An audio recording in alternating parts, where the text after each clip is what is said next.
Okay, welcome to Philly.net. Tonight is 15 Minutes of Fame. We try and do this once a year, and this is when we have 8 to 10 speakers that all do a short presentation, something new, interesting, informative, and hopefully you'll enjoy this. Tonight we have a sponsor, and I'd like to invite them up, all of them. So the company is Entech, who are right down the road from us here, and they'll introduce themselves and tell you real quick why they're here. Thanks. Hi, this is Lynn Watson. I'm the Senior Resource Manager for Entech, and I'm looking for developers, and we're aggressively growing. Simon, one of my senior developers, is going to be talking to you a little bit more about what we're up to, but it's lending solutions. It's lending solutions done differently. Our biggest clients are Citizens, Barclaycard, Barclays Bank, and Vanguard. So if you're not happy with your current job, come see me. Yeah, hi, I'm Ryan Sminsky. I work in a similar capacity to Lynn at Entech. To give you guys an idea of where we're located, we are literally just right down the road on 29, probably about a mile away. We are actually moving into a brand new space there, Building 2, in the Great Valley Parkway, that we are taking over the second floor, and we've been doing construction for a few months. So we are outfitting it as a state-of-the-art development center. The main focus for us in this area is going to be development, and so we want to cater to, people like you, essentially, making sure that there's lots of, collaborative areas to put your heads together, solution ideas. Really, what we're looking for is people that are interested in technology and have some type of a background in .NET at all levels, junior all the way through architect level would be of interest to us. Simon's going to chat a little bit about his topic, but I'll stop by and pass out some literature for everybody and contact info. We're certainly not here to hijack the evening. I know Bill certainly wouldn't appreciate that. The focus is on learning and having you guys continue in that regard. So we won't take up too much of your time, but certainly if you have any questions or anything, we'll be available throughout the event. Thanks. Hi, my name is Zach Cassell. I don't have much to add other than what they already have. They've done a good job. I'm the wild card. Every group has a wild card. I started not this past Monday, the Monday before. So, just consider me the wild card. Hello, everybody. As they mentioned, Simon Wosko. I'm one of the principal engineers at Entech, and I will be speaking tonight. Talk a little bit about the Monolith application, refactoring it, giving it a little makeover, facelift. I won't touch too much on Entech in that regards. I'll just try to keep it broad technology. Hopefully, if you get one tidbit from it, that'd be great. I'll get more into myself a little bit later, but as these guys said, talk to them about Entech. I can answer any tech questions you may have. We'll be around. Thanks, guys. Thanks, Bill. Appreciate it. Okay, thanks, team, and thanks much for sponsoring tonight. And a couple other quick announcements, things coming up, because we won't have a lot of time tonight for Q&A. We do have a meeting here in 2 weeks. We are doing one of our popular hands-on lab series, and myself and Chris Gomez are going to show you WebAssembly and Blazor, which is an interesting new technology that Microsoft is considering. 2 weeks after that, I believe that is on the 22nd, but don't quote me, is a joint meeting with the Philadelphia Azure group. And the two speakers for that meeting are both here, and they both owe me a topic description. Rich Ross from Microsoft is going to talk about.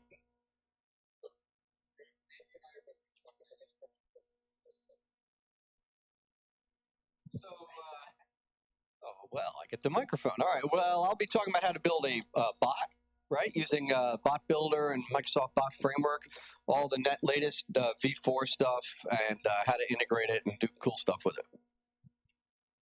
And Rich from Microsoft.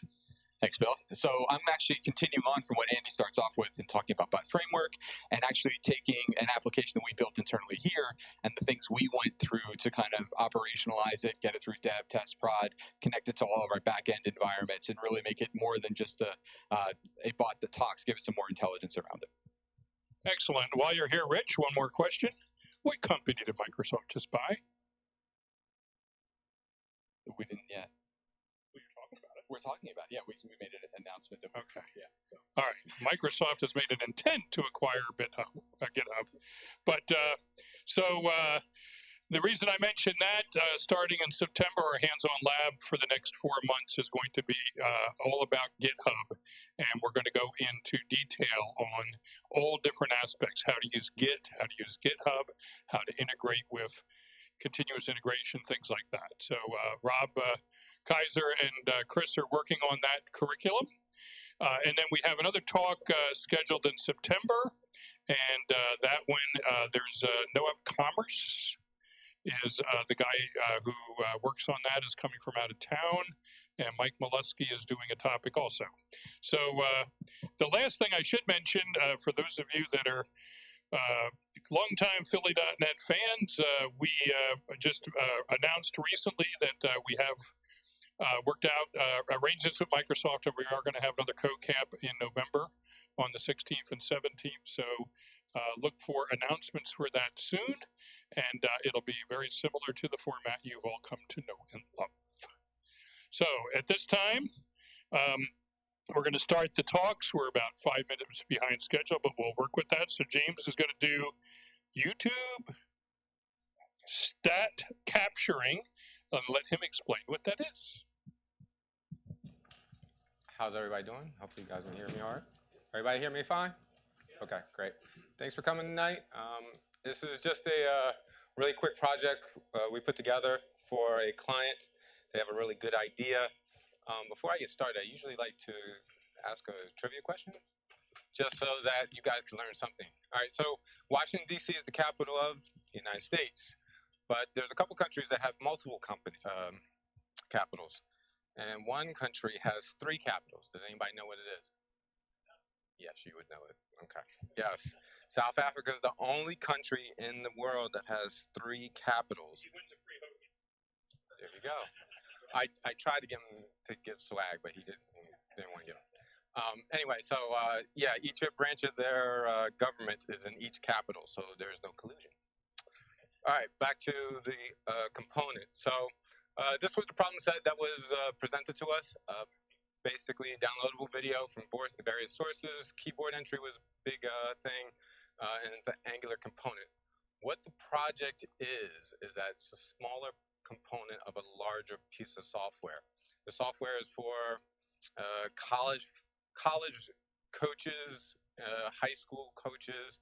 Basically, they want to be able to provide the software and say, okay, we're going to give you a video. We're going to have our people put in each of the events that happens during a game.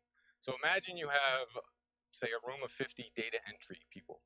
Each of them has a video. They're going through the video, and they're at very high pace. They're going through every event in a sport. So in the one that we're going to go over now is, since we're in Philadelphia, get out of there. We're going to go over basketball game. This is the Sixers versus the Pelicans. I don't know what the date is. But as you can see with the interface, we have a YouTube video. As it will play, you can use the keyboard to quickly spin through the various parts of the video. There's 3 text fields that act as one. I'll show that a little bit later, basically to record the stats. Another thing that was very important was they wanted to get a frame of the video at that moment.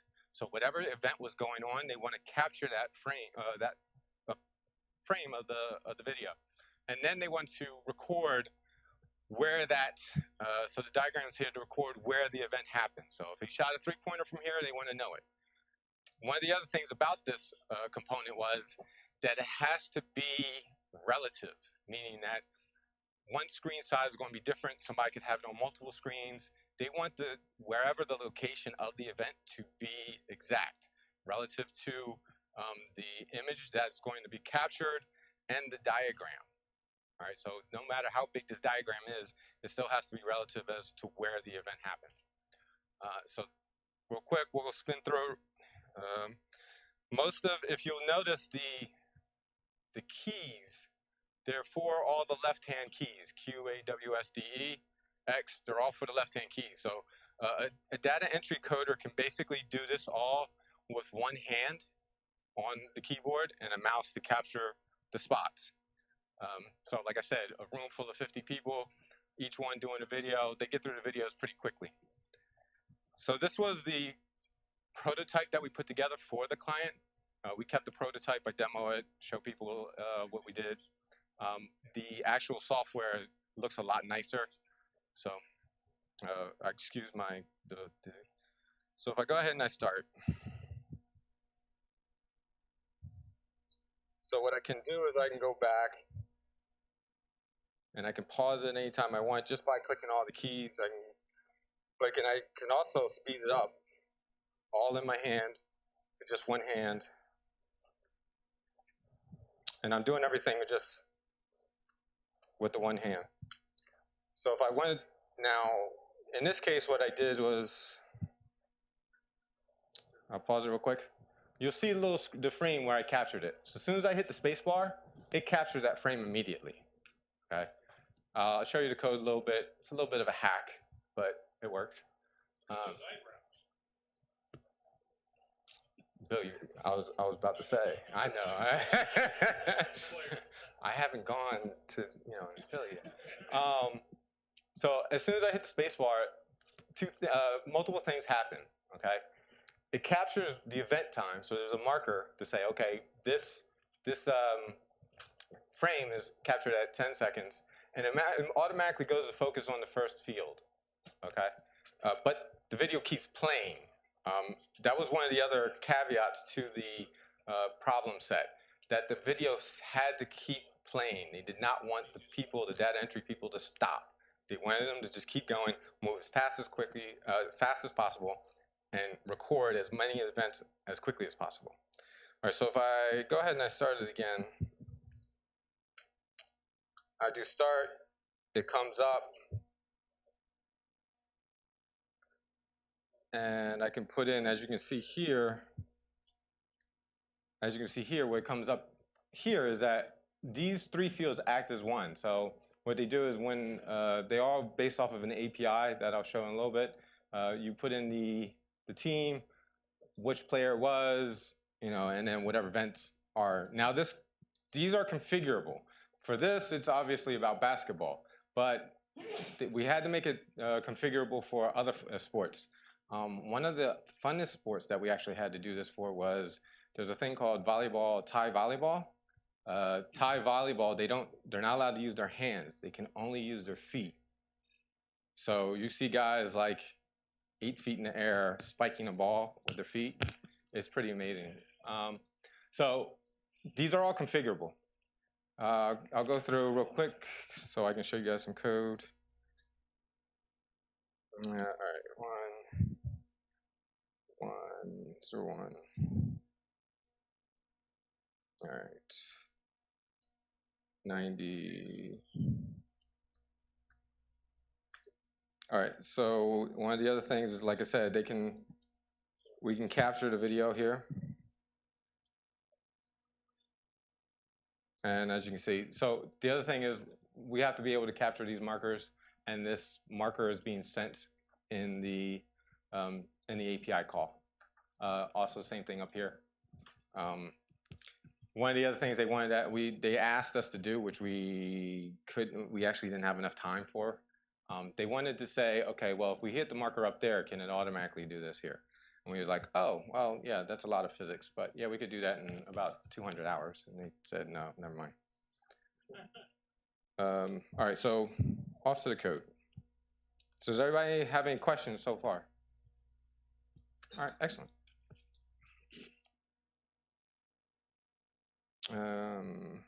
All right, so here is the solution, which I'm going to fly through this in about 6 minutes.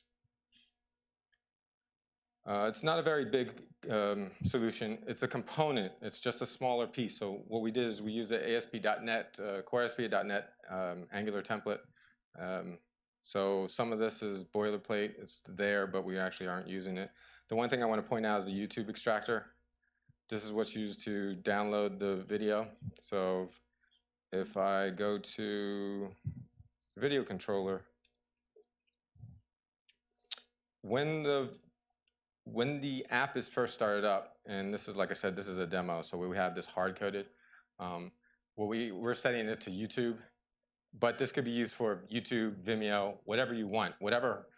It also is also configured to use a local version. So if a high school has their videos sitting up on a server somewhere in a file system, they can pick through the system, pick out a video, and each data entry person can just fly through the video. Download URL resolver. Is the font too big or too small? All right, good. Yes, it is. Video download is the thing that's doing most of the work. So I want to make sure people understand also. So it's not downloading to the client. One of the things we had to worry about, and we ran into some kind of issues, is that it downloads the video to the server. And so whatever server that wherever the workers are, so it downloads it from, say, YouTube down to the server, and then the users are streaming that video from the server, which is closer to them.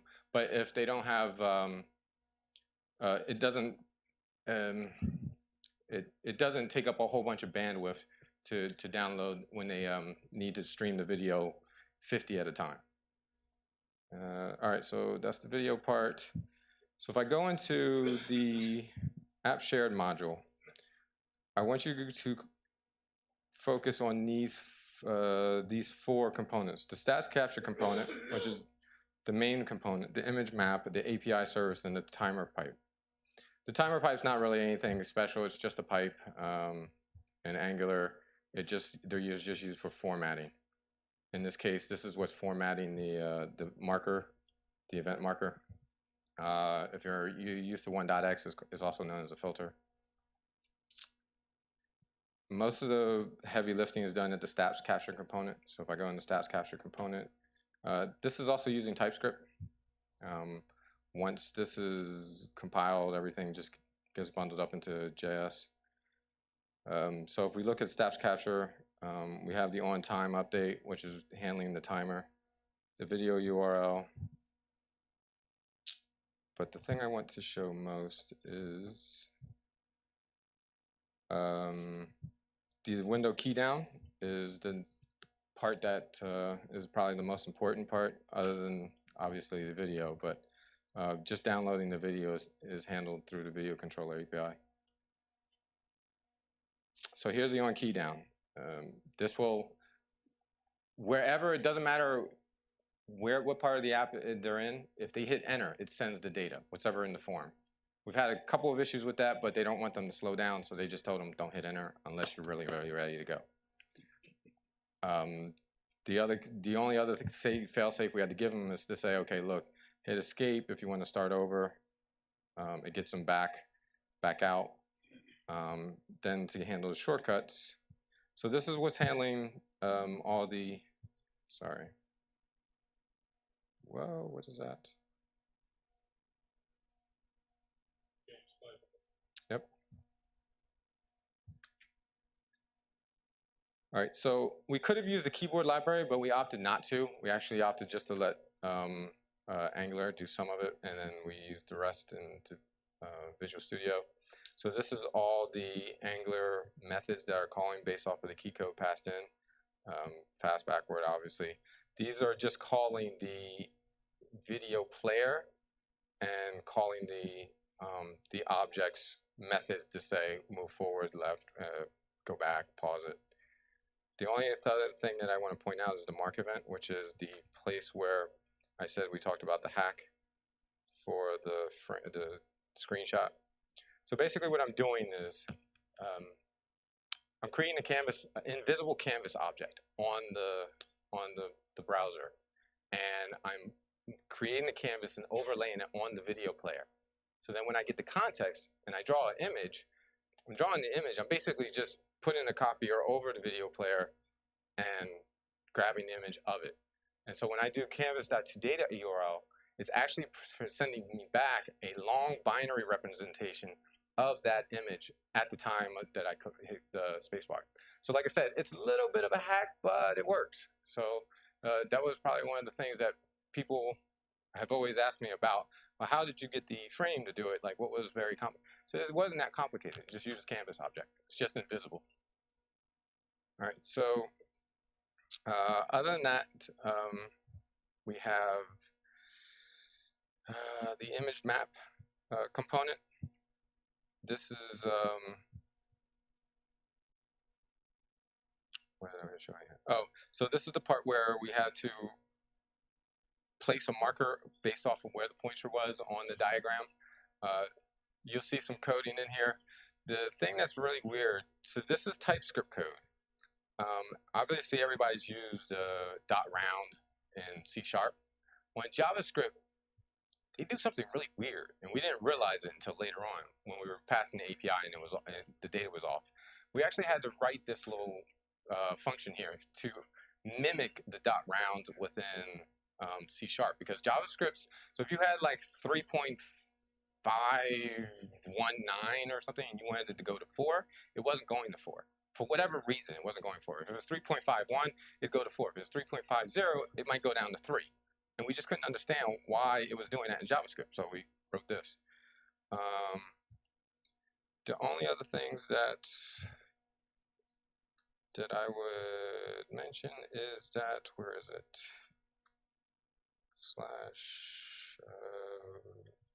There it is.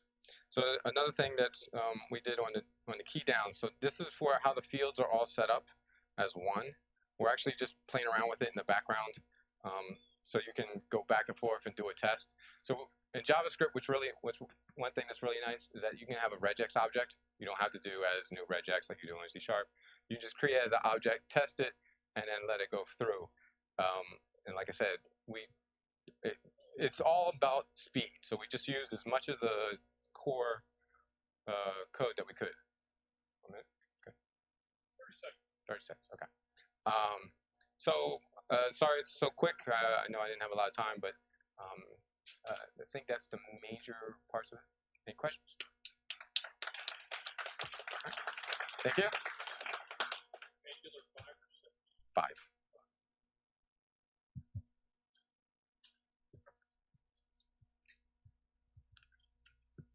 Thanks, Nick. Oh, appreciate the PowerPoint. Okay.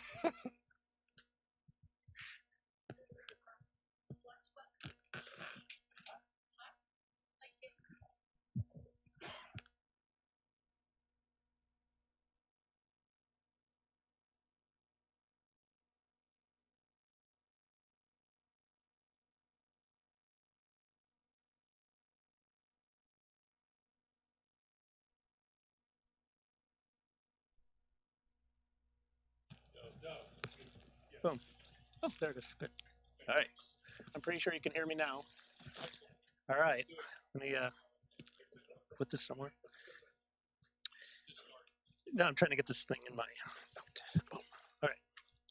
The password is the number of miles I rode on my road trip last year, in case anybody wants to try and figure it out.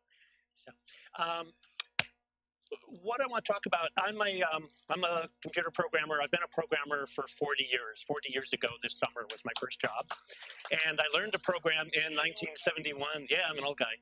I learned to program about 1971, 72 on the old IBM mainframes. So I'm coming up on 50 years of writing. And that difference between 71 and 78 really kind of tells you this started as a hobby for me. It started in high school. When I was in college, I started contracting rather than working full time, and that's how I paid my way through college, was doing the same work but for more money and fewer hours. And with only a handful of exceptions, I have stayed a contractor for 35 years perhaps. What that means is I'm looking for work every year or sooner. I have held nearly 40 positions, 40 jobs, gigs. Some were as short as a couple of weeks. Some were as long as the one I just finished, about 3.5 years. And certainly I find work by networking, but I find a lot of jobs, it used to be through newspaper ads, now it's through job posting boards. And when I realized I was about to be looking for work again, I just said to myself, why can't I just automate this? It's just so frustrating to get those damned emails or click through Dice and Monster and everything else. So I set about automating the whole thing. So I did it in .NET because I happen to be a .NET programmer these days. So I have a slideshow I'll start with, and then we'll jump into a little code. And it's exactly that. It's I want to talk a little bit about how I automated my job search and using .NET type stuff. Let's just see if this works. Boom. Okay, so that's me. You can find me on LinkedIn. So I'm a longtime developer, yada, yada. And I did two things. I wanted to automate being able to create resumes. I created a database. I turned my resume into a database, but I don't have time to talk about that today. It's something I almost turned into a product about a year ago. And the other thing I did was work on scraping job postings, filtering out duplicates, getting rid of the junk, and being able to navigate through what is literally thousands of jobs out there. To make this work, you can see the sort of stack I used. It's just traditional MVC, C#, SQL, things I've been working with forever, web scrapers, parsers, using word weighting, Bayesian classifiers, some machine learning, and serialization are things that they have been threads through my career for probably at this point decades. So everybody's used Dice, right? Dice.com? Most of you, some of you, right? So, you know, there, just click. You put your search criteria. I did this so I'd get a specific job. And I'm always searching different things, .NET, C#, database. I have an accounting degree. I search for financial work. And if you see the first couple of jobs there, for example, one of them's an insurance company, one's a bank. They're going to show up on all these searches. And the other thing is the recruiters will keep submitting the same jobs over and over, making them look fresh. It's just driving me crazy. And when you look at the web page, there's just a ton of clutter. You know, I don't care about the salary predictor. I don't care about the career path. I do care about the distance and the commute, but for the most part, all I care about is what is in red, what I'm searching by, and what are the jobs that match. Once I pick a job, all I really care about, what's the job title, who's the company it's with, and what is the job description. That's all I really need to know before I decide to go on. This is just scrolling down, seeing a little more of the job description. So when I started looking at this, I was just going to do a traditional web scraper. And what I found out about was the sort of semantic encoding of HTML5. And one of the attributes you see are these item scopes and item props, which let you put in sort of what's analogous to classes and properties into an HTML document. So when you have something that's an item scope, that is a data structure. It's much like a class to us. So there could be something for an action, whatever an action is. It could be something for job posting. There could be something for a customer or a sale. There's a whole bunch of defined definitions for these item scopes. And within an item scope, there's an item prop, which is a property. So if you have a job posting, it's the company, it's the salary, it's the skills, it's the description, it's the location, that sort of thing. So when you look at the code behind these Dice pages, here's an example. I just picked it at random because it's an item scope. Here's one that's an item prop. It's a description from the search, right? So this position, it's one of those jobs we just saw a couple of slides ago. Here's another one. And here, if you look closely, it's a slide, but it's an item prop within an item prop. And humorously, it's an item prop of URL, and the data is in the href, but here it's an item prop of title, but it's the text within a span. So there's a lot of strange kind of things. So even though it's a standard, it's kind of the Wild West. It's whatever the programmer at Dice chose to put in there. But it's sort of a framework, it's sort of a standard. The other thing I found when I started to look in was there is, if I can, boom, there's a thing called LD plus JSON. It's a linked data. And it is, as you can see, more of a structured data. It's a script. It's a type of application / LD plus JSON. There's an @ context and an @ type. The context is generally schema.org. So if you jump into schema.org with your browser, you can see the hundreds of different structures, data types that are defined. This is one for an organization. You can see the organization is DICE. This is the kind of thing that search engines are using in addition to the actual what you see on the screen. They're looking inside for this sort of semantic data. So I said, hey, well, this is great. I don't have to be, parsing, the third TD inside a div that has this class that's inside a span. I could go right to these semantics. And all I had to do was parse the HTML. Everybody knows how to parse HTML, right? HTML agility pack. So that's what I used. So anyways, I started looking at this, and I started looking. It wasn't just here in DICE. I started looking around at other public websites, and I did find some sites are using this. CNN.com, I think, had some. I looked around a little more. Google has a way where you give it a URL. Up here, it shows you the HTML, and it shows you that data, that semantic data. And it does pull both the item scope stuff and that LD plus JSON. It's really cute because you click on these things, it jumps to the code. Oh, okay. You click on those, it jumps to the code. It's really nice. I didn't know about this tool, so I wrote my own, which parses and does the same thing Google just did, but it displays it quite a bit differently. The reason I did this is, as you'll see in a moment, I create dynamic objects, and I wanted to be able to quickly figure out the dot notation that it's some object, dot job location, dot address country, dot name gives me US. So I kind of liked the way I did this, and even when I found out about some other ways to, some other tools, I stuck with this. This was one of the very first things I did to start to make sense of what was happening inside this. Like Google, I do both types of semantic data. Here's another example. The top part was the item scope. The bottom part, I believe, is LD plus JSON. So you can see it has arrays. It has what effectively are classes, objects, and it has scalar values. So the other thing, So one of the properties, the property I really cared about is the job descriptions, because that's how I'm going to decide to apply to something. So here's a typical one. It's just this mass of HTML. Boom. And really what I wanted to do is I wanted to break it down into the points. What is this job about? What I've found is, it's people just make a mess of how they format their job descriptions. So I wanted to do a little more than just echo back what I was seeing. So the first thing I did really was just parse everything. And you can see what used to be a bunch of LI tags and divs and spans and bolds or strongs or whatever they are, turned into just a bunch of delimited paragraphs. The next thing I did is I just wrote a simple web page that took what I just parsed and put it on a web page. This is a very simple Razor type page, nothing special, it's just a view. It took parsed and categorized text. So one thing I found as I looked at job descriptions is the people who write job descriptions, I swear, they just take a handful of this, throw it on the wall, they throw other stuff on the wall.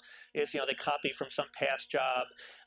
They just mix it. Nothing makes sense. If you were a high school grammar teacher and you were just grading this on how they were written, you would give them a D, because they just mix things everywhere. They chop things off. They talk about, to be qualified for the job, they'll suddenly throw in this company as a leading manufacturer of widgets, or it's just, there's no rhyme or reason. So what I really wanted to do was start to make sense of what was in the text.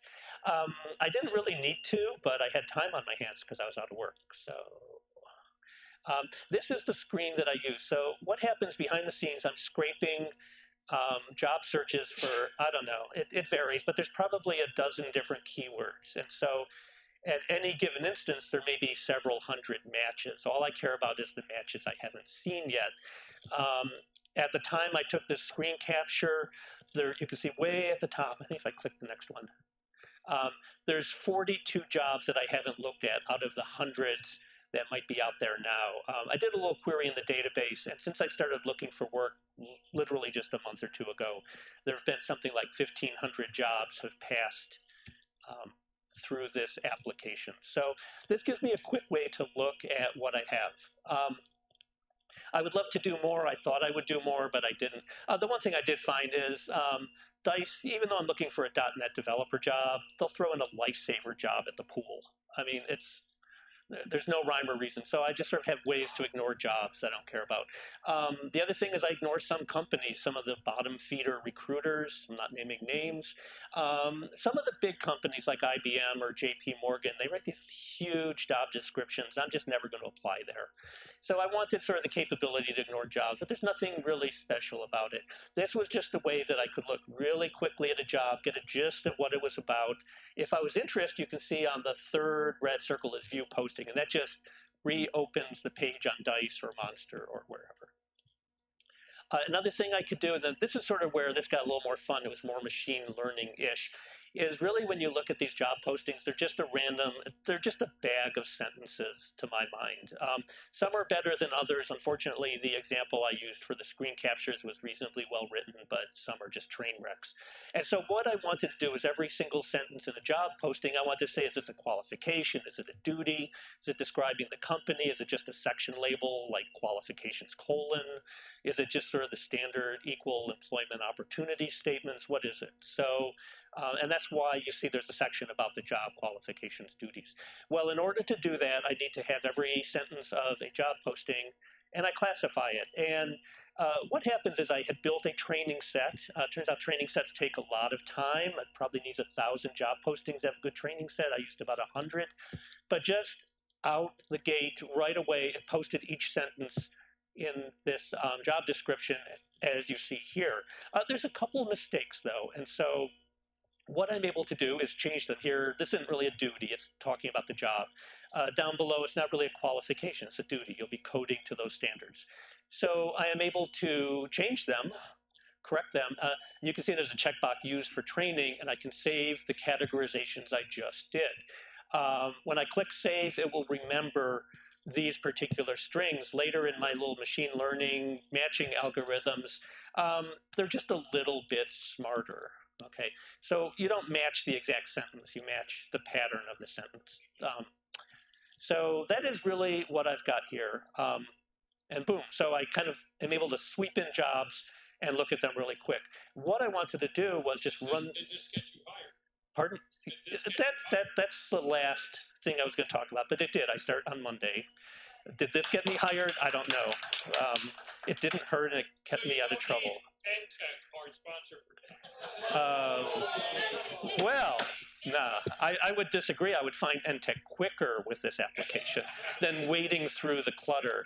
What I found a lot of times is I would apply for jobs and I would look in LinkedIn and find that I knew them, or oh yeah, NTech, they sponsored us. So real quick, I just want to show a little bit of code, what made this work. Don't have time, no time at all, no time at all, no time. Okay, well, I will just say this kind of worked by using HTML, Agility Pack, and Newtonsoft. If anybody's familiar with stemming, where you turn words like develop, developer, develops, developing into develop, I did a lot of that. I built queues. The whole parsing of the HTML or the semantic stuff into dynamic objects. If anybody's used dynamic objects, and what's that weird function? Try get member, but behind the scenes, everything's a dictionary. Very good. I think servers, et cetera. Come back for Code Camp, and you can show us the whole coding exercise. But very useful approach. Sure, anytime. Thanks much, Steve. Yes, thank you.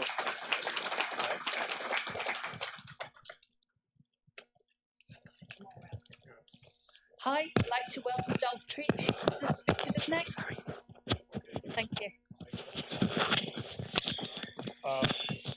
How's it go off? You could turn it off. Don't mind the man behind the, yeah, we'll take care of it.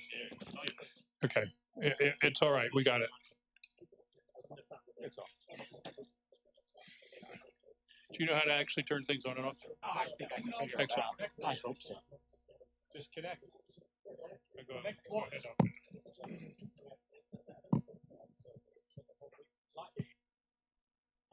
There's one right here.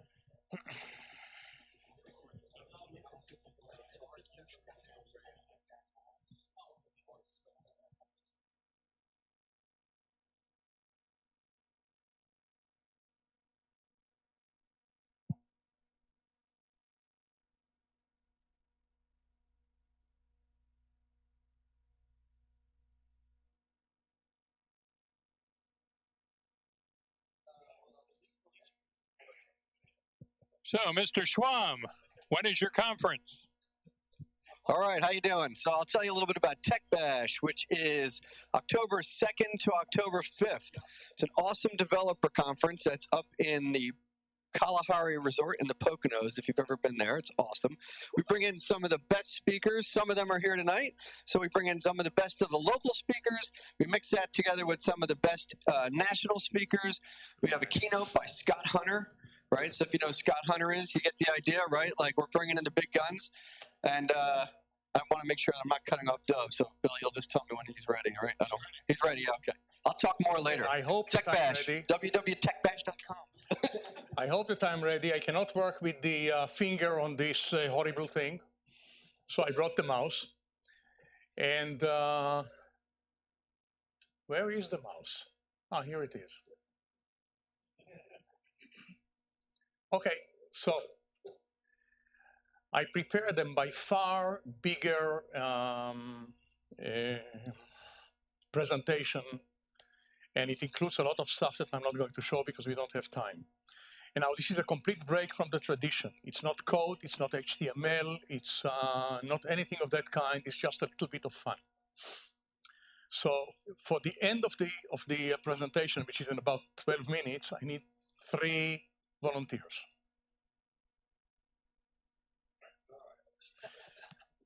Okay, 2, and somebody from. I think we have to have someone from NTech, our sponsor. Okay, so at the end, not now. At the end, I need 3 volunteers. Now I can work with the finger. I forgot I have a touch screen. So for all of you who want to know, I use the middle finger. So the first thing that I wanted to do is show you a few little tricks that are not really magic. They are simple algebra. And we have a volunteer in there. So select any number over there, Fritz. Okay, select any number over there. And do what I'm asking you to do. Multiply it by 2, add 7 to the result, multiply the result by 7, and tell me what you got. You cannot do that. Okay, so somebody else, whatever. Multiply by 2, then add 7, then multiply by 5, and then tell me what you got. I got 665. You got 665. Okay, so you selected 63. Okay, so how did I? Wasn't the amazing Calnek? Yeah. Okay. So the trick here is very, very simple. When I told you to multiply it by 2, you multiplied it by 2. You added 7 and then multiply by 5. So what did you do? You actually multiplied it by 10 because it's 2 and 5, and you added 35. Sneaky. So you told me 665, and I took the 35 away, and I got the 6630. Okay, that's it. That was the whole shtick. And tricks like that are simple, and magicians are doing them all over the time. And it's the simplest of algebra, and on and on. The next one that I'm touching the wrong screen. There was another one that this is something similar. So I'm not going to go. This one was presented as the solution, historical solution. At one point of time, there was a man by the name of Charles Babbage, and he created difference engines. And I was investigating this series of numbers or behavior based on Charles Babbage and based on other things, and I wrote code about it, so there is code. We are skipping it. And then I did comparisons of how efficient code is, and on and on and on. Which is not what we want. So this trick that I'm showing in here is practically similar to the first one. The big difference is that I'm using 9 instead of 7, and there is a reason why I'm using 9 instead of 7. It makes my arithmetic easier. It's easier to subtract 45 than 35. It's easier to subtract 495 than 385. 495 subtraction is 500 and add 5. 45 is subtract 50 and add 5, and so on. So this is doing exactly the same trick, only with 9. And for somebody who wants it later, I will show you how this thing is done. It can be done in any number of numbers. You can select a 7-digit number, and I will tell you a whole routine. And in the final analysis, you give me some huge number, and I still tell you what you selected very, very quickly because I subtracted one of those easy numbers. Okay? So it's the, but this is not what I wanted to do. That's why I want the 3 volunteers. So, project managers, I want to tease you. I want to take the 3 volunteers and bring them in 5 minutes to an agreement. Have you ever managed a team of developers? Could you bring them in 5 minutes to an agreement? It's impossible. So everybody likes their ways. So this is the, and by the way, in Datamation, there was an old paper called Datamation. There was a column called Herding Cats. And the column was really about project management with developers. So, and now just to go a little bit further, and then we'll go into the test. I'm Israeli. I don't believe in peace with the Arabs. This is the reason.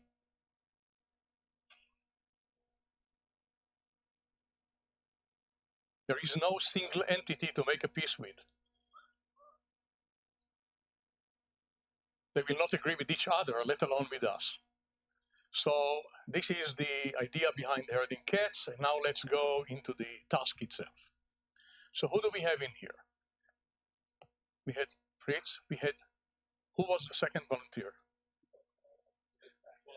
Okay, you can back up, you'll play, and who is the third volunteer?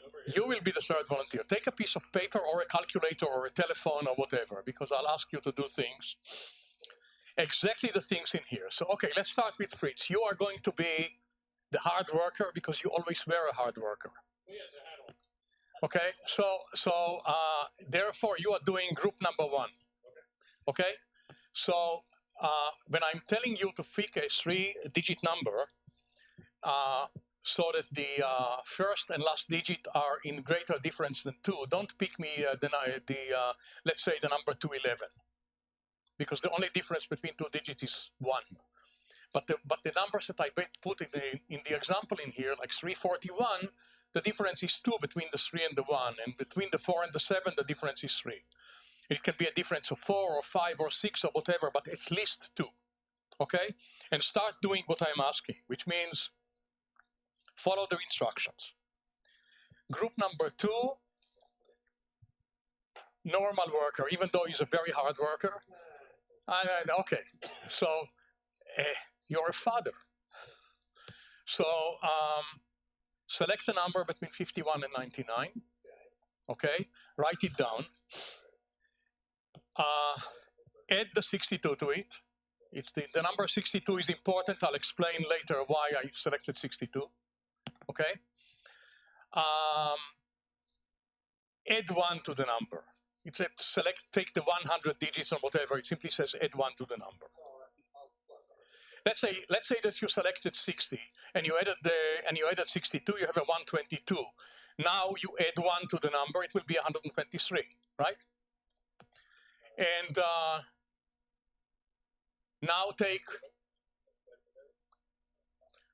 remove the 100 digit, so you are now staying with only a 2-digit number, and then subtract your original number, okay? Subtract the result from your original number, write the result. You do write the result. Okay, let's go to the third one, you. Select a number, Just follow 111, the 222, select a number between 1 and 9. Just 1, it's all written in there. Write it 3 times in a row. So if you selected 2, you write 222. Okay? Now take the sum of the digits of this 222. It will be 6, right? Divide your 222 by 6. But if you selected 3, divided by 9. If you selected 4, divided by 12, and so on. Okay? All of you did what you were instructed to do? And all of you have final results?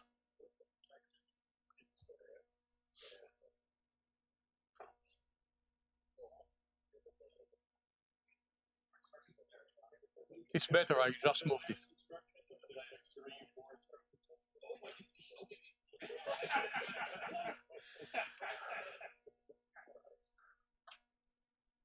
Okay. Okay, all of you have results? Final results? None of the three contestants majored in math, by the way. No, it's not. This is not math, this is arithmetic. There is a huge difference between math and arithmetic. I protest. Who is here? You said that you are an accountant. You are not a mathematician then. Not a mathematician then. Oh, in that case, you are a mathematician. So why did you go to accounting? Okay, that explains everything. So let's go to ta-da, and finally, all of you got 37? You want an explanation? Okay. So the explanation to a simple one, to the people who don't work much, and I'm speaking about NTech. The explanation is very simple. 111 divided by 3 is 37. And 222 divided by 6 is exactly the same as 111 divided by 3. And 555 divided by 15 is exactly the same as 111 divided by 3. So I guided you to 37. What I did with you, by adding the 62 to the number, I did 99 minus 37. And I brought you back to 37 because of this 99. So think about it. I just guided you to 37. The last guy in here, when you take a three-digit number and you reverse it and you subtract and you take the difference has to be a multiple of 99, provided that we speak about a difference of 2 or more. When you reverse this and you add them together, you always get 1089. No matter what numbers you selected before, the result will be 1089.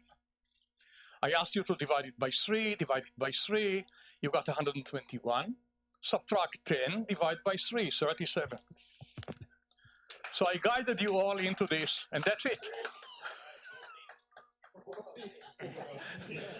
So now project managers learn from that.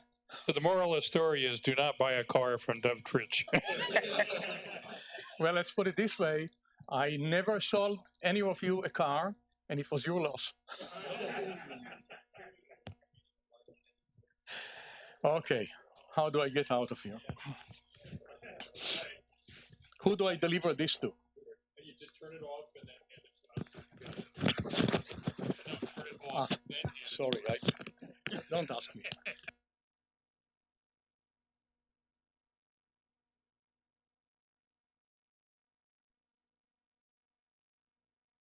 Go.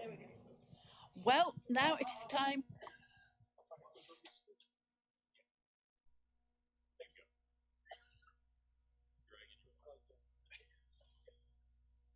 I took less than 15 minutes, right? Yes, you got this out. I'd like to welcome our very own Simon Wosko to be the next speaker. So, I think I got the on button, right? Okay. Pass test 1. Man, that's a hard act to follow. That's not even fair what you guys did. So, as Lynn so graciously mentioned, oh, you can't hear me? Oh, okay. Thank you. One quick sec. So, as Lynn just mentioned, I really. Timer in the back. You're all right. Yeah. Okay. So, I definitely need to get her to do that in the office more often. That'd be very nice. As I come in the morning, here's Simon Wosko. So today I kind of took a little bit different of an approach. My disclaimer, and I apologize because I love code. That's what I really enjoy. I'm heads down kind of guy. I'm a principal engineer at NTech. I'm happiest in code. Visual Studio, whatever software or whatever technologies really. So disclaimer is I don't have code to show. I apologize. Next time I will. build a cool little app. I was going to do an Alexa app with Azure functions in the background just to kind of maybe kick off some builds. Yeah, it would have been a little more fun. Sorry about that, guys. But today what I kind of wanted to do is take a step back and within these walls here, there's been a lot of great technologies talked about, a lot of great new technologies. Not all of us really get the opportunity to work with those. I know some of you guys do get to work with maybe .NET Core, Angular, React, all the great things you guys have talked about in here. But maybe some of us in here, I'm guessing I'm not the only one, are kind of stuck in that legacy application that's just been around for years and years.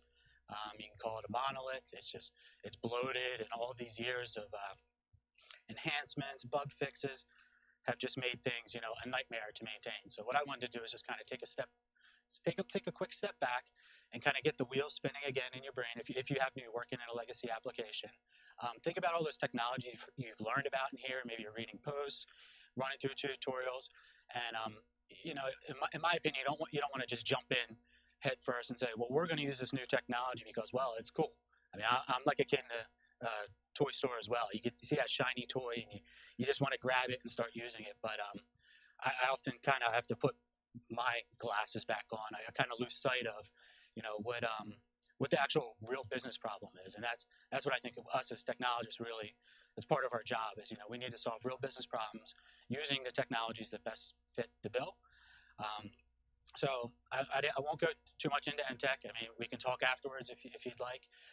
But we have an application. It's over 25 years old, so I guess that kind of is considered a legacy application. It's huge. It's grown enormous over time. We have classes that have like 10,000 lines of code in it.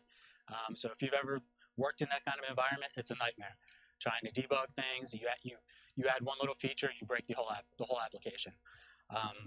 So that's what we're looking at right now. Is what we've been doing for years now is actually trying to slowly refactor some of that application. So really, that's one approach to if you've got a monolith, you're dealing with it. You just slowly start to chisel away, add new features. You build a new service, or you wrap it with like a facade type of approach. So today, I'm just going to go over a couple high-level topics. There's a lot of experts in this room here that they could go into really nitty-gritty details about containers, for example. I'm not a container guru. I don't pretend to be. I've toyed around with them. I've had fun with them. I really love using them. But that's not really my area of expertise. So I'm pretty sure that was enough of an intro. When you're faced with that, monolithic application, I think a lot of this can come from the business. Sometimes it comes from top down. There's several different approaches you can take. So if you're faced with that in your job today, one option, obviously, you can just rebuild the whole thing.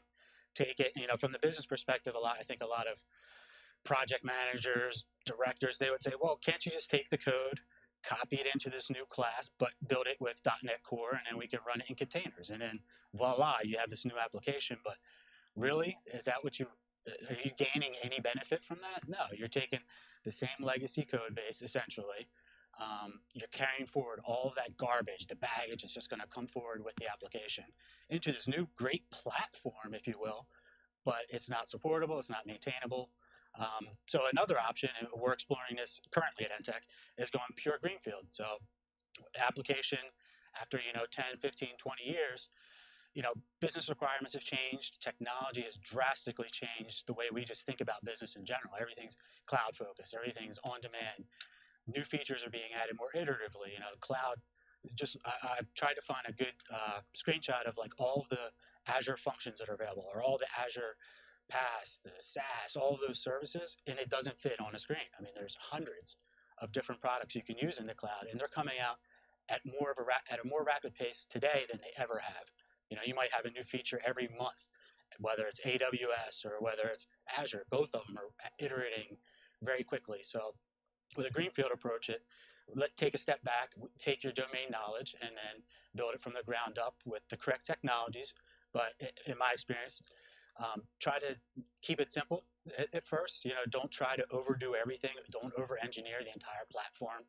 I know we all want to be working in microservices world with some kind of service bus in the background. You got some NoSQL over here, maybe using Cosmos in the cloud for certain things. But when you try to do it all with that whole kind of big bang approach, it can be kind of scary. But for me, one of the biggest things is really change. We all, as technologists, and we kind of have to, it's part of our job to make the organization as a whole being willing to adapt to change. Things are going to change. The application is going to look different. It's going to feature or function differently.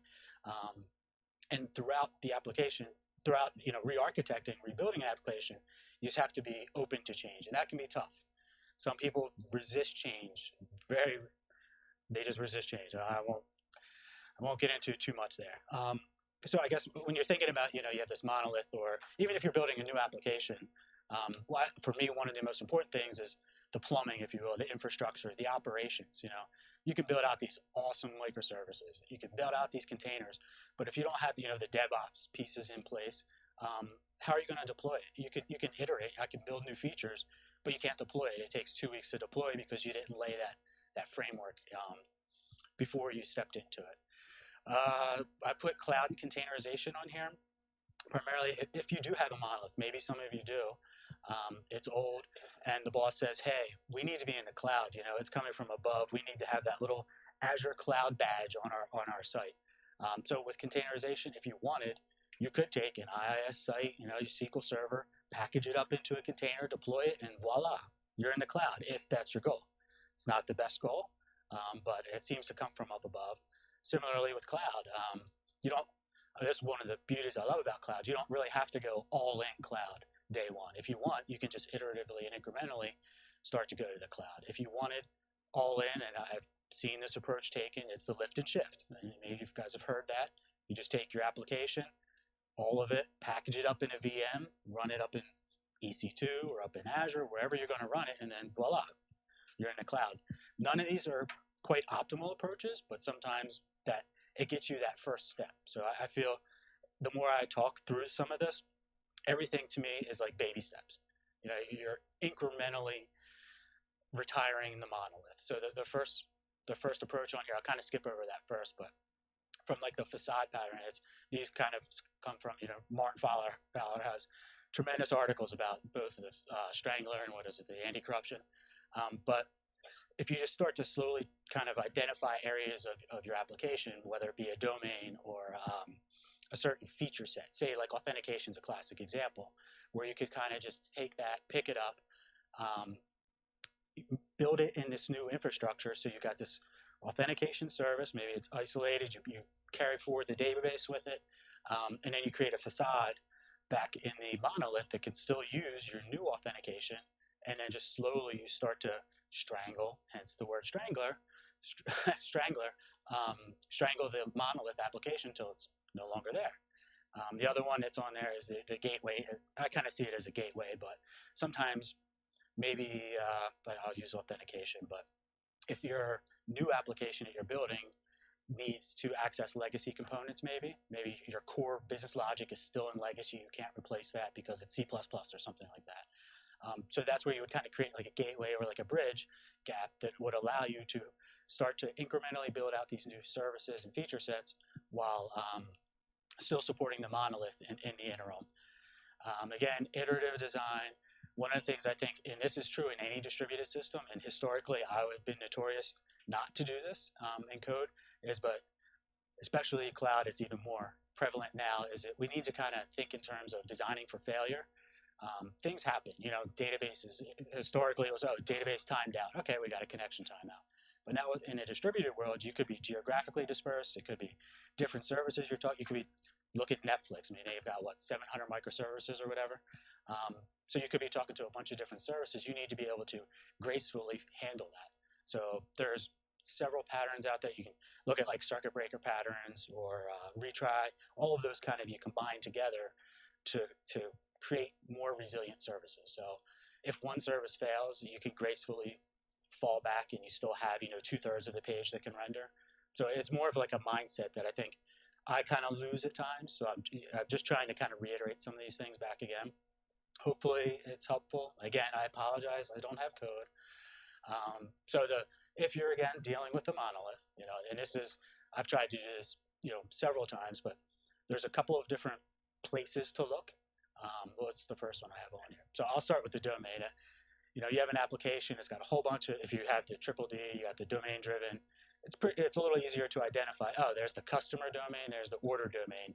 Well, order is pretty loosely coupled. It's not is not really attached to everything else. It just happens to be bundled and packaged together. So that's a great example of where you could take a whole domain and just kind of port it over to your new infrastructure or your new stack, and then just slowly start to chisel away at the domains.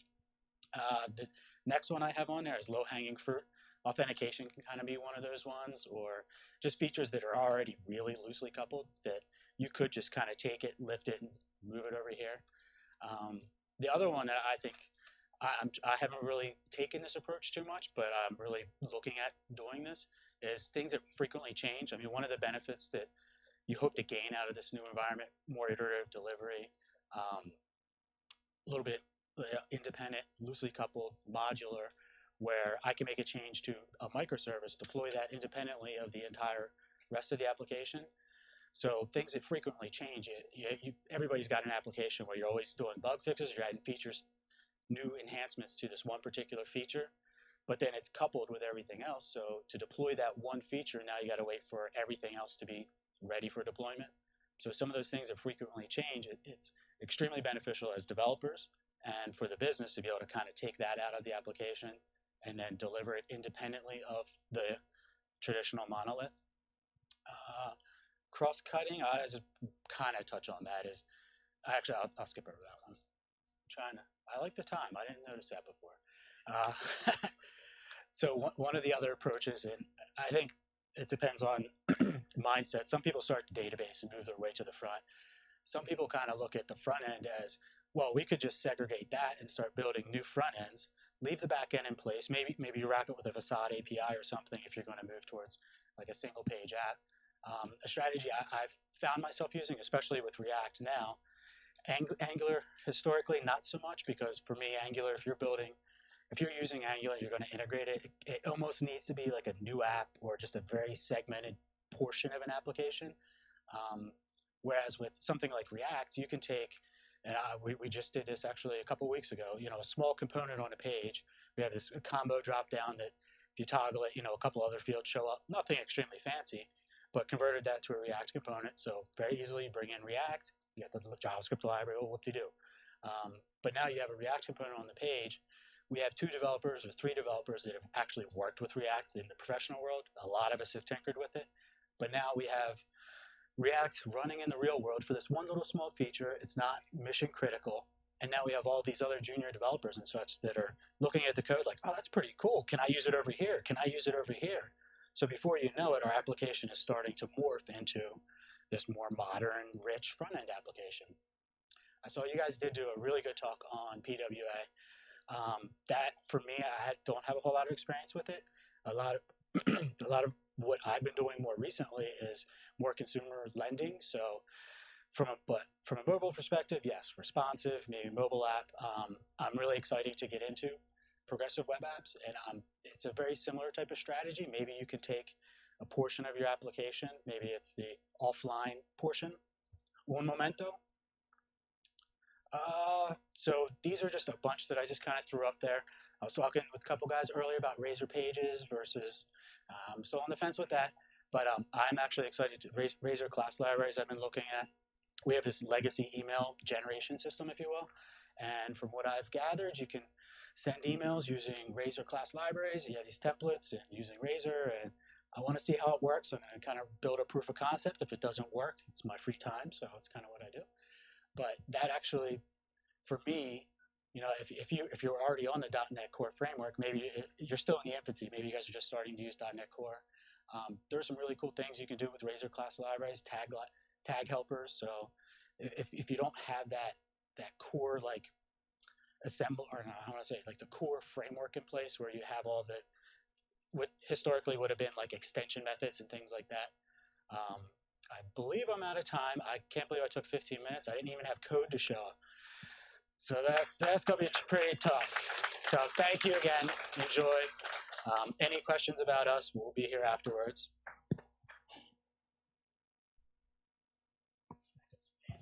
Thank you, Simon. I'd like to welcome Brian Minisi. That's correct. Thank you.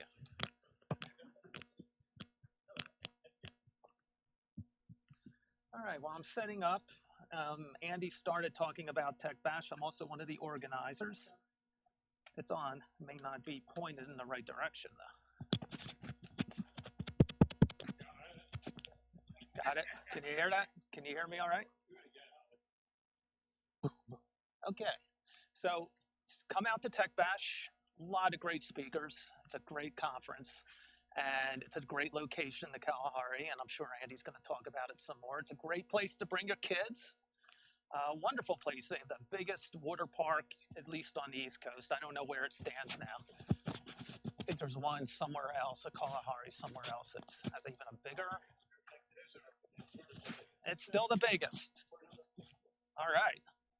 Okay, so what I want to talk about is VSTS and how that is a great tool for the open source world and Java developers in particular. It's one thing that isn't known very much in the open source world, primarily because it's a Microsoft thing, and another thing is VSTS has Visual Studio in its name, so it probably has a branding problem with a number of Java people. So what I want to do here is walk through the day in the life of a Java developer and how they could use their tools. In our case, we're going to use IntelliJ, and how that integrates really well with VSTS. So what we have here is a simple Angular app with a Java service. And this is running on a Linux Apache Tomcat 8 in Azure. And it has 3 objects in our solar system. It has the sun, it has Jupiter, and it has Saturn.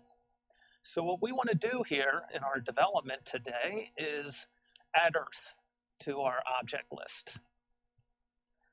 So let's go back here and take a look at what we want to do here. So we have this in a Git repo. And we have a master branch, and a very common pattern with Git is that when you have a new feature, what you do is you create a branch, a topic branch.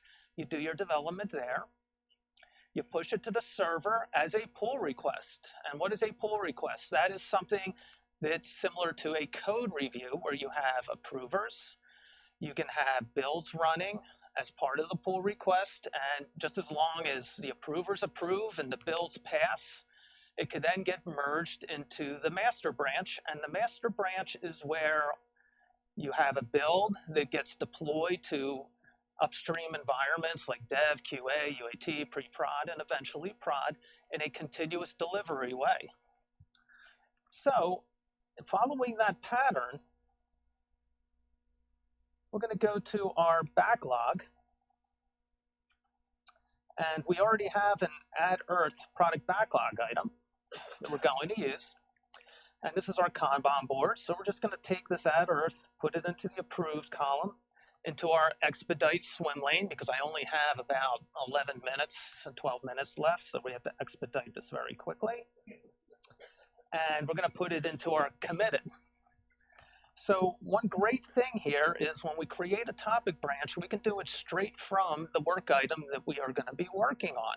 And this way you have that link between the topic branch and the work item.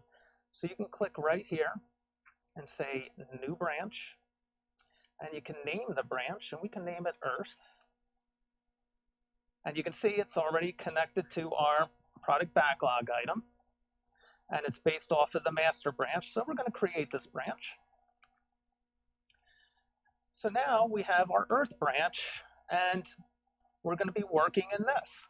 So one of the things that's great about this also is if you don't have it cloned yet, you can click clone here, and you can either copy the URL here, or you can just click here and say clone in IntelliJ, and it will open up IntelliJ with your cloned application code. However, we're not going to do that because I already have it open. So let's go over to here, and this is our IntelliJ IDE with our application already there. And you can see here we have our master branch with no Earth branch at all, and we'll get to that in a second. So right here you can see we have some information about the last build that ran, and everything looks good. We also have a plugin that also works with Eclipse and IntelliJ and some other IDEs for connecting to TFS or VSTS.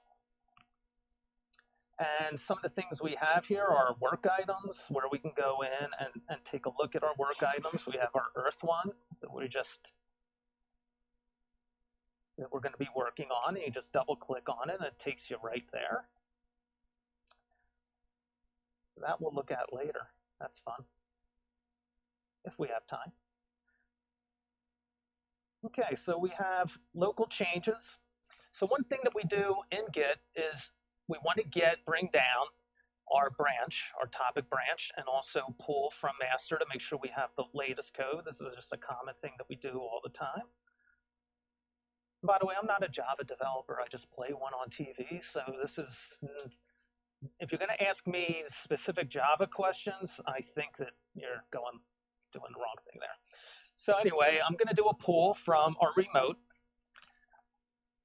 And I'm going to refresh it so we can see our Earth branch. And I'm going to bring this stuff down. So now we have it, and if we come over here now, we can see we have our Earth branch. So what we're going to do is we're going to check this out, and what that's going to do is bring it local. So we'll have a local master branch and a local topic branch, which is called Earth. And we're going to just keep the same name. So now we're working within the confines of our Earth application. So one of the nice things that we have in order to expedite this is we already have the code set up, and I just have to uncomment it. So it's this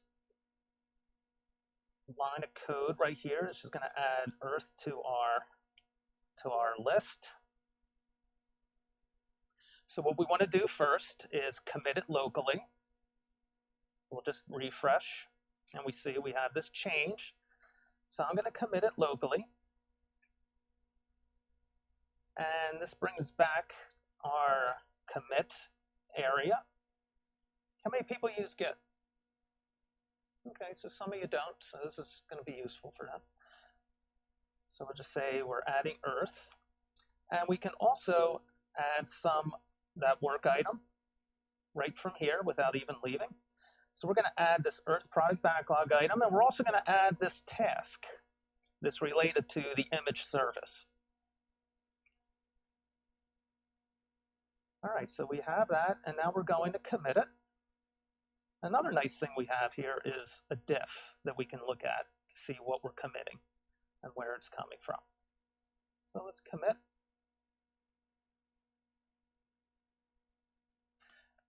All right, so what we just did now is we committed it locally. It's not out on the server yet.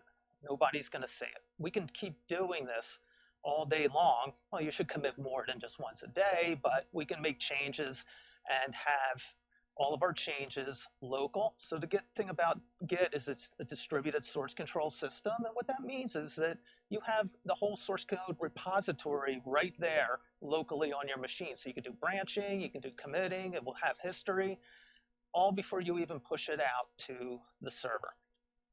So in this case, what we're going to do is create a pull request to push our branch to the server and get it reviewed before we actually merge it into master and have it pushed along out to our environments. So we're going to add our pull request, and we're just going to keep the default information here. So when we create this pull request, it's going to let us know if it was successful, and it is. So we're going to click right here, and it's going to take us to our pull request. And one thing you're going to notice here is we have a build that's queued. We have a build definition that is called, we actually have two build definitions. One is set up for our pull request, which anybody that creates a topic branch and pushes it will have this build kicked off. And we also have this build, which is for our master branch. And this will run when we merge things into our master branch, and then it will also kick off a release pipeline after it's done. And that's how it's going to get to all of our other environments. All right, so let's go and look at our pull requests again, see how we're doing. Hopefully we're doing fine. Uh-oh. See this? We failed. Why did we fail? Well, something's wrong. But we can also see here as we have our work items. And even if we tried to merge right now, we have policies in place that will prevent us merging from master. So if I said, I want to complete this, it's going to say, well, there are 2 required branch policies that are not passing. I don't care. I'm going to still merge it. No, it's not going to let me do it. So that's good. But what is our problem? So we're going to click right here. And we're going to take a look at our logs. It happens somewhere around here.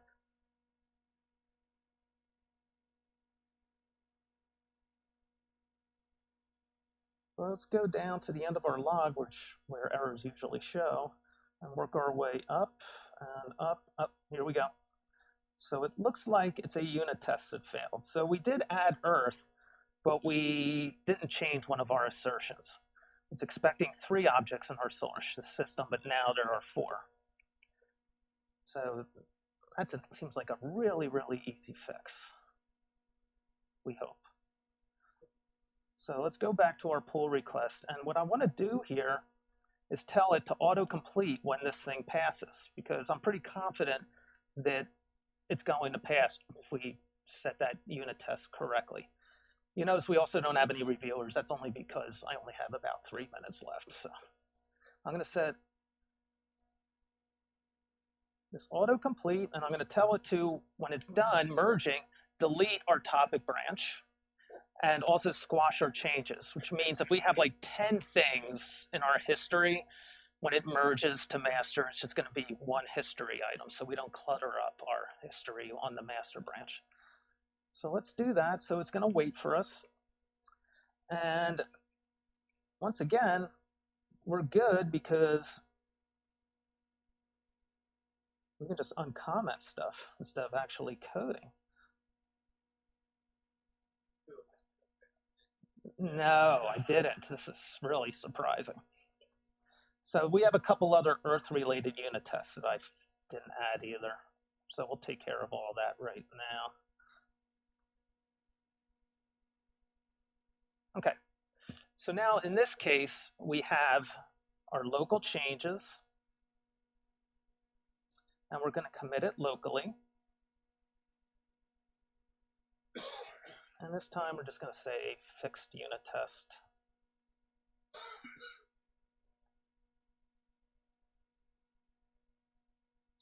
And let's commit this.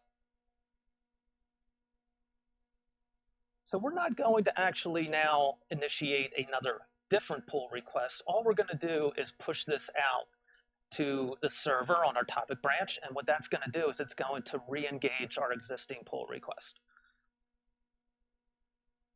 Let's go here and do a push.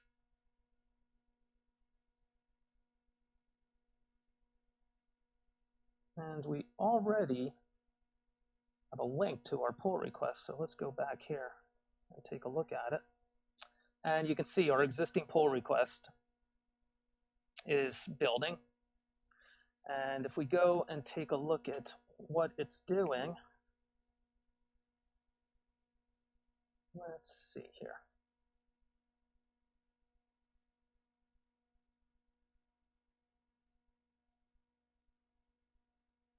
So this is our PR1. What it's doing here is on another Linux server, we have Maven installed. So it's using a Maven task to build. And we just have some to fill in some of these things here. And then we're going to be copying it to artifacts directory and then to a drop folder. So let's go back and see where we are with our pull request.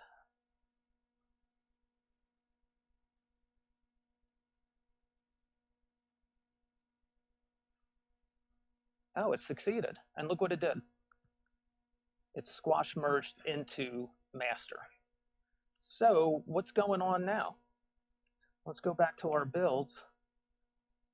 we now have this build definition, which is our master build definition, in progress. So it kicked off that build automatically. And once this succeeds, we hope it succeeds, it's going to kick off our release pipeline. So while it's doing that, let's go over to our release pipeline and see what that is doing. Because this is eventually going to start running, hopefully. No guarantees. So we have a release pipeline called Deep Space. And here we have a dev environment that we're going to be deploying to. And this is a Tomcat deployment task where we just put in our URL and our username and password, and it should work. Okay, so it kicked off our release, and it's in progress. We can see what's going on. So we have, oh, it succeeded. All right. So let's go over here and see what happened. It should be now showing Earth when we refresh this. So there's the sun, and hopefully Earth is there. Oh, there's Earth. Great. Awesome. Well done. Awesome. All right. So Exceptional. One quick thing here is we can also have dashboards that show a lot of information about our builds and releases, amongst other things. So we have release stuff, we have some build definition stuff, and we also have application insights showing up here. And if you like traffic lights, this is what is, it's all green. Thank you. So tell your friends, start using VSTS. Thank you very much. I'd like to welcome Mr. Andy Schwam again. Testing. Oh yeah, hey, nice job. Yeah. Tech Bash. Oh, he asked me to talk about Tech Bash. That's kind of awkward, but I think I can. Yeah, well, I'm plugging in while I do it. So it's techbash.com. That's the important thing. And where the heck do I plug this thing in? Where do I plug this in? I've never used this on the base. Oh, it's this. It's this one here. It's USB. See? Where is it? It's not this. I've never used this. Oh, wait a minute. Yeah, that's what I'm saying. All right, which one is it? It is USB. I was right. It's USB-C. All right. So, thank you, Rich. Surface Book 2. Yeah, this is my first time using it for a presentation, so I'm all excited. It's an awesome device. Oh, my gosh. Oh, that's so weird. I'm sorry. I had the Tech Bash site up. Well, what's the matter? Are we not live yet, or what? Nobody's seeing my video. Well, anyway, real quick, we mentioned there's a lot of great speakers coming out to Tech Bash. 3 full days of content sessions. You go from session to session. We also have the first day, which is Tuesday, is a pre-conference day where you get full-day workshops. And these are some of our featured speakers here. And then these are the workshops we have offered, one by our own Jeff Fritz right here, talking about ASP.NET Core, so you can come and learn all that kind of stuff from him. We've got 4 great workshops. We've got lots of great speakers. You can see all of this stuff at techbash.com. We have family content on Fridays, so you can bring your kids, come up, hang out, have a great time, hit some water slides. I see Chris Gomez is going to be there. Okay, I'm going. Oh, Bill said I got a minute to do this. So, all right, you guys are starting me off. All right, I better get moving. All right, so I'm going to talk today about a great tool called LINQPad. So, I really like LINQPad. It's one of these great tools that makes my job a lot easier. I like things that make it easier for me. This is like always, I feel this is in my way here. So I want to give you guys some love over here too. LINQPad is an awesome tool, right? So I'll just go quickly into their website, which they listed as the .NET Programmer's Playground, right? So the whole thing with LINQPad, I guess it was originally created for LINQ, right? So you could like learn LINQ and play around with LINQ queries. But it's really become much more than that. You can do all kinds of just regular old .NET stuff in there too. So, and it supports C#, VB, and F#. Statue, see that? We got F# in there, right? You're always a fan of that, right? So, And let's see, and you can query SQL databases, Oracle, and you can even write SQL in LINQPad. So they've really progressed the product a lot. Let's take a look at it here. What you get here is the middle section is the editor, right? And on the left here on the top, we have our connections. Down below, we can save queries, and you can see all those things in there as well. And of course, my little slide here is written in C#, right? Because it's got comments. That's all it is. This is just comment. That's it. So, so what does LINQPad do? Let's take a look, and we can write our first query with LINQPad. So, in honor of Dov's presentation, I can say that if we add 37 plus 5 times 100, does anyone know what that is, Dov? Do you know what that will equal? Okay, let's see. All right, real quick, drum roll. I'm going to hit function F5, and 537. Is that amazing? Okay, but that's math, right? So it did execute. It's arithmetic, right? Not math. I'm sorry, that's arithmetic. So I should get an extra couple seconds for the jokes here. But okay, so take away for the jokes. That's true too. So what did I just do? I just did execute code, though, right? It just seems like simple math, but I can also type, hello world, right? And so what LINQPad is doing here every time I execute is it's giving me the output of my command. Now, in this case, the command is just a string, and it still doesn't look like I'm doing any .NET. But, oh, wait, look at this. I've got IntelliSense, as a matter of fact, or not IntelliSense, this is, what do they call that? Code helper, whatever. Stuff to help me, right? So let's do toUpper. And if I do toUpper, I can execute that command. So it's doing C#. It's executing my code, even though I haven't done anything with LINQ yet, right? So if I wanted to do some other stuff, we can actually look. The samples are pretty good in here, by the way. And this is a cool one, too, here. This is a simple query expression, right? So if you look at this, this is LINQ, right? We've got a string. The quick brown fox jumps over to lazy dog. We're splitting it, so we're creating a collection of words. And then from word in that split collection there, we're going to order by it, and we're going to select it. And then, of course, I can run this. Whoops. I can run this. And unfortunately, I don't know how to zoom in. I don't know how to make the bottom part look bigger. I can zoom in if you guys want to see it, but hopefully you get the idea.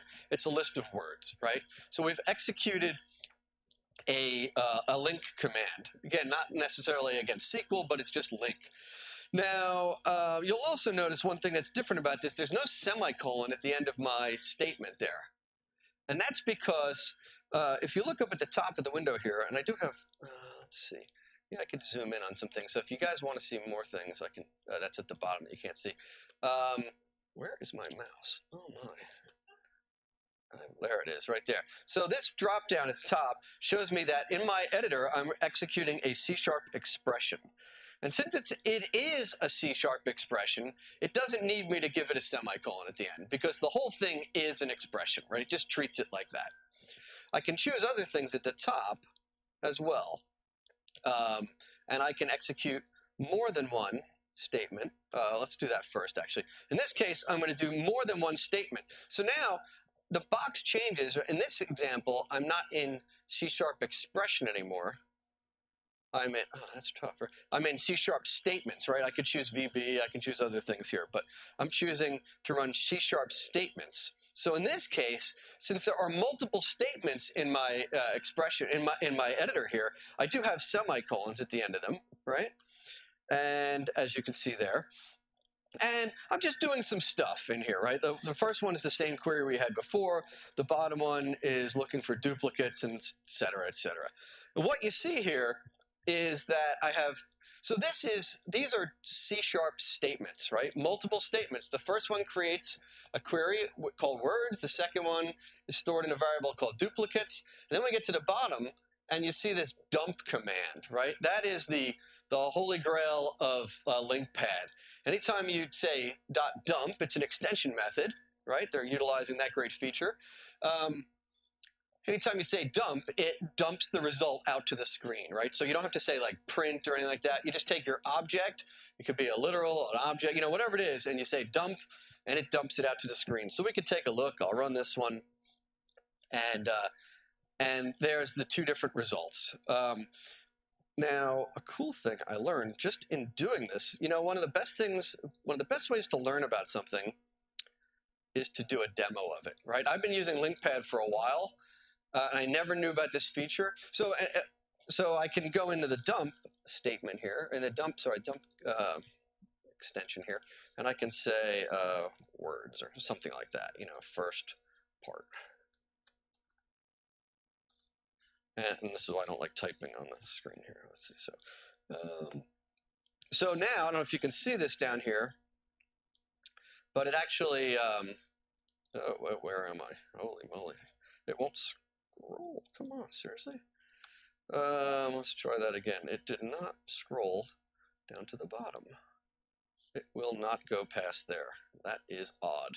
Okay, well, let's not worry about that, but it says words first part, right? So that was a little thing I just learned that.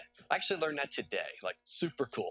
So now you might be wondering, well, why are you doing this? Like, well, we have Visual Studio, we have Visual Studio Code, we have all these different things. This is like a really cool playground, right? I can work around through small examples of things. I actually had a project I needed to do a couple weeks ago, and I knew it was just this, it's sort of like this utility thing. I just needed to rip through some data and transform it and do blah, blah, blah, and I was going to be done with it. I didn't need a whole Visual Studio solution to do that. I actually did it in here and saved it, and then I could run it later. So you can do all kinds of stuff in here. But what we want to do is we want to take a look at some data, right? So one of the things Link is really good for is querying data. And so I'm going to add a connection. And I'm going to add a connection right here to using the default properties. I'm connecting to my local SQL server here. All right, simple. I'm not doing a whole lot here. And in the connections window, you can see the different connections I have. I happen to have a copy of the Tech Bash database. So now what I can do is I can query that database in here using a link. Now, SQL's great, right? But sometimes there's things that you want to do. I'm better at Link and C# and those kind of things than I am in SQL. And so, you know, for certain things, if you want to get a collection of data and then loop through it and manipulate it, you know, I could write like cursors, I guess, with SQL. Has anybody do that kind of stuff? Yeah, I don't want to do that. That's my whole point, right? I'd rather work in the area that I'm familiar with, right? So this is an example of what I could do here. So how do I get access to this? I've got the connection. I go into my, I've got the connections on the left. I have to choose the connection for the editor. I'll choose the Tech Bash database. And this is really cool. So now think about Link and think about when you're using the entity framework and things like that. So LINQPad creates a context for your database on the fly. Right? So it now knows about the types in my database or the tables in my database, and it creates a class for each one. It creates a data context that wraps it. You guys know what I'm talking about? Everybody here use Entity Framework? I hope a couple of you guys do, right? A couple of people know what I'm talking about. All right. So I have a table in this database called submissions. These are submissions that people submit to speak at Tech Bash, right? So I will look at submissions, and I can simply say, well, how about this? I can just, that's it. Let's just do that, submissions. This is complicated query, but what it really did is it gave me all, right? And since I'm in the expression editor, I didn't even need a semicolon, right? This is just a list of submissions. Not really great, but what else can I do with that? Typical Link stuff, right? So I can say where, and I can say, you know, my lambda s.year equals 2018, and s.status. So this will be the selected, and I can even, you see that? I hit, you know, control space, and it finished my word for me there. Status equals 4, and so now if I execute that, oh, and I just raised the volume, so that was good. You guys like that's magic there? I can't even see the keys on this thing. I am getting old. So okay, so these are the sessions that are in the database for now. So another feature that's, we're kind of used to if you use Entity Framework a lot is you're used to navigation properties, right? And so we get that stuff exposed right here as well. And you see that by the columns on the right. So if I was to scroll down, let's see, Fritz said not to embarrass him, so let's find. I think his was one of the last submitted, so it's down at the bottom. Building real-time web with SignalR, Core, and Azure. So I can look at the speaker right here and sort of like lazy load in the speaker, and it probably just jumped, but it's lazy loaded. Oh, what happened? There it is, right? So this is like that. What's that? Oh, look, it's Jeff Fritz. Look at that. Okay, cool. So you should never call out and say, don't do mine, right? 'Cause I'm going to call you on that. But so dump just dumps this thing out, right? Super easy. I'm running close on time, so I'm going to go to another sample that I have down here. I think I have it in here. Another thing you can do, which is really cool, is so I showed, let's see, let's do this one. No, that's not the one, sorry.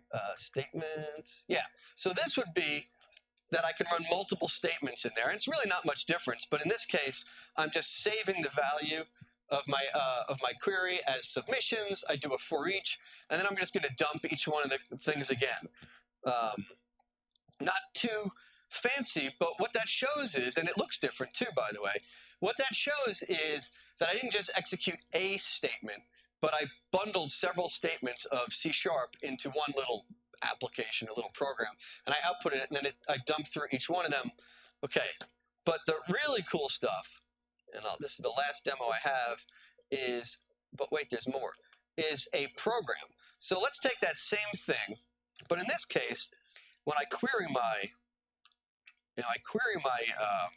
data, I'm going to query it, and using select, I'm going to create a new thing, a new object called full submission, which has the speaker name, and I'm using, navigation properties to dump into my speaker and get the name. And then I'm going to output it. But what I'd really like to do is use JSON.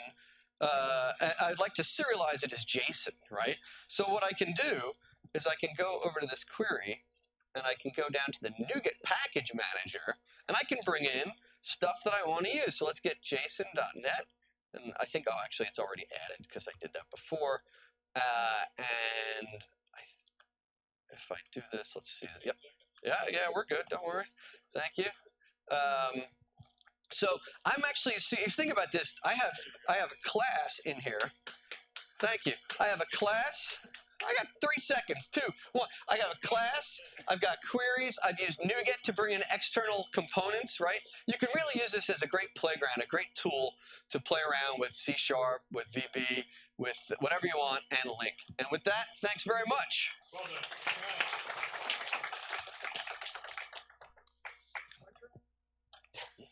So very quickly, before I announce the next guest, we are going to pass out, very quickly, we'll pass out some literature that you guys can take with you about our company, NTech. It has a card on the side that has contact info. If anybody's interested in hearing about the opportunities there, then look us up. Without further ado, the developmental stylings of Chris Gomez. Oh, that's nice. I like that. Ooh, that's a hard one. That's good, I think. Yeah. Can we do some of these over? All right. So real quick, this is kind of an experimental talk, which is perfect. So what I'm hoping is how many, we've already heard a little bit, how many folks here use Git? How many people can't stand, sometimes you get into trouble and there's this merge hell, and so I just delete the whole thing and I can't stand it? Okay. So it turns out you don't actually have to do any of that. I know that that's like a meme with Git, but you don't. Now, admittedly, it takes some time to learn a few things, but oh, what the heck? What's going on here? Hold on. I had that turned off. Sorry about that. The audio started coming through there. Okay, so I was also moderating the stream tonight, so I just rushed up here. So anyways, you can find all my information here if you want to find me on Twitter. I was just honored to be re-awarded for Microsoft MVP, and I love that we changed the name to Developer Technologies. I love that, so that we're embracing all developers. You can feel free to email me. Feel free to watch my stream at mixer.com. But let's move on to this fun stuff here. So I've got this little website, and we're going to go over 5 things tonight. And it might be a little hard to look at the topics. We'll see if we get to all 5. So first of all, I want you to understand .git's not a scary folder, okay? So what does that mean? First of all, let's just start with I like to put everything in source. I like to put everything in source. And let me get rid of this, and also let me do this a little bit here. Get this fixed up. And I want to reuse this poor man's Git thing. So like I said, how many of us started Git repository by typing git init? Maybe some of us, most of us. Brian showed us a cool thing where I think Visual Studio, like Team System, kind of does it for you. Well, git init is great. It's awesome. It's what you should absolutely be using. Yeah. Which one do I got? I've got the wrong one. Okay, let me switch it then. See, I'll forget everything, so that's why I have these notes. Thank you. Here we go. Here we go. All right. Okay, so let's say I'm at the command line. I'm just sitting at the command line. Nothing else. All I've done is make that folder. I haven't done anything else. If you try to ask Git the status of it, it's going to be like, come on, silly. It's not a repository. So, well, I've looked at Git repositories, and all I see is like this fancy little hidden folder. So if I just create this little hidden folder, what do you say now, Git? And Git's like, nope, that's not good enough. So what if I just create an objects folder and Git says nope? And so what if I create a refs folder and Git says nope, still not there? Let me see if I can do this from here. Nope, still not there. Okay, so let's open Visual Studio Code, just because it gets a little easier. So what have I done? All I've really done so far is I've created this objects folder and this rest folder, and I put heads in here. And then what I'm going to do is I'm going to add a file, which I don't want there. I don't want the file there, but that's fine. We'll move it. We'll move it. Watch how I can move stuff in Visual Studio Code real quick. Boop, move. Okay, it's out in front. And this file is just going to say this. It's just going to say that what this is really saying is I'm currently on the master branch. That's all that's saying. Kind of cool, right? So now that I've done that, now let's see. What do you mean? Oh, I got to back off one. Okay, so this is it, all right? So Git thinks I'm on the master branch with no commits, but I didn't type git init. So why did I do that, right? Like, am I asking you that you should say, oh my gosh, you should be making your Git repositories by hand? No, it's that you shouldn't be scared of this folder. Don't be scared that what this folder contains is all the blobs, all the commits, everything's in here, okay? And all of your branches are just pointers to a commit. That's it. So we're going to do a few more things. I'm going to bail out of this folder and go to another one I've got. I made a simple project. It's this project that we've been looking at. You know what's funny about this is left is right and right is left right now to move things around. So how fun is that? So I've got a repository that's just our simple slide deck for the night. And if I look in here, we're going to see that I can do a git status like normal, and I've got really nothing special going on. So number 2 on my list is that, and this may be heresy to some of you, but I'm convinced, is that it is okay to use tools for some things, but it's got to be the right tool. I am not happy with some of the tools that use terms like sync, that basically do it all. Try to learn the one-to-one tasks like fetch and push and pull, but if you need a little help to understand what the heck is going on in your source tree, then get a tool like GitKraken. Nobody at GitKraken asked me to do this, nothing at all. I like this tool so much, I pay for it, it's free for non-commercial use. Tell your employer to get it. Again, they don't know I'm doing this, but I love this thing, and here is why, okay? I get a nice visual look at this tree, and although I'm not going to cover this at all tonight, they do a really good job of giving you one-to-one style commands. These really are like this is the same as git reset -- hard. It's the same exact thing. Eventually you'll learn the commands, but if at first you don't really want to learn them, okay, this is the same thing as git checkout -b, same thing, or git branch, same exact thing. But that's not why I'm here.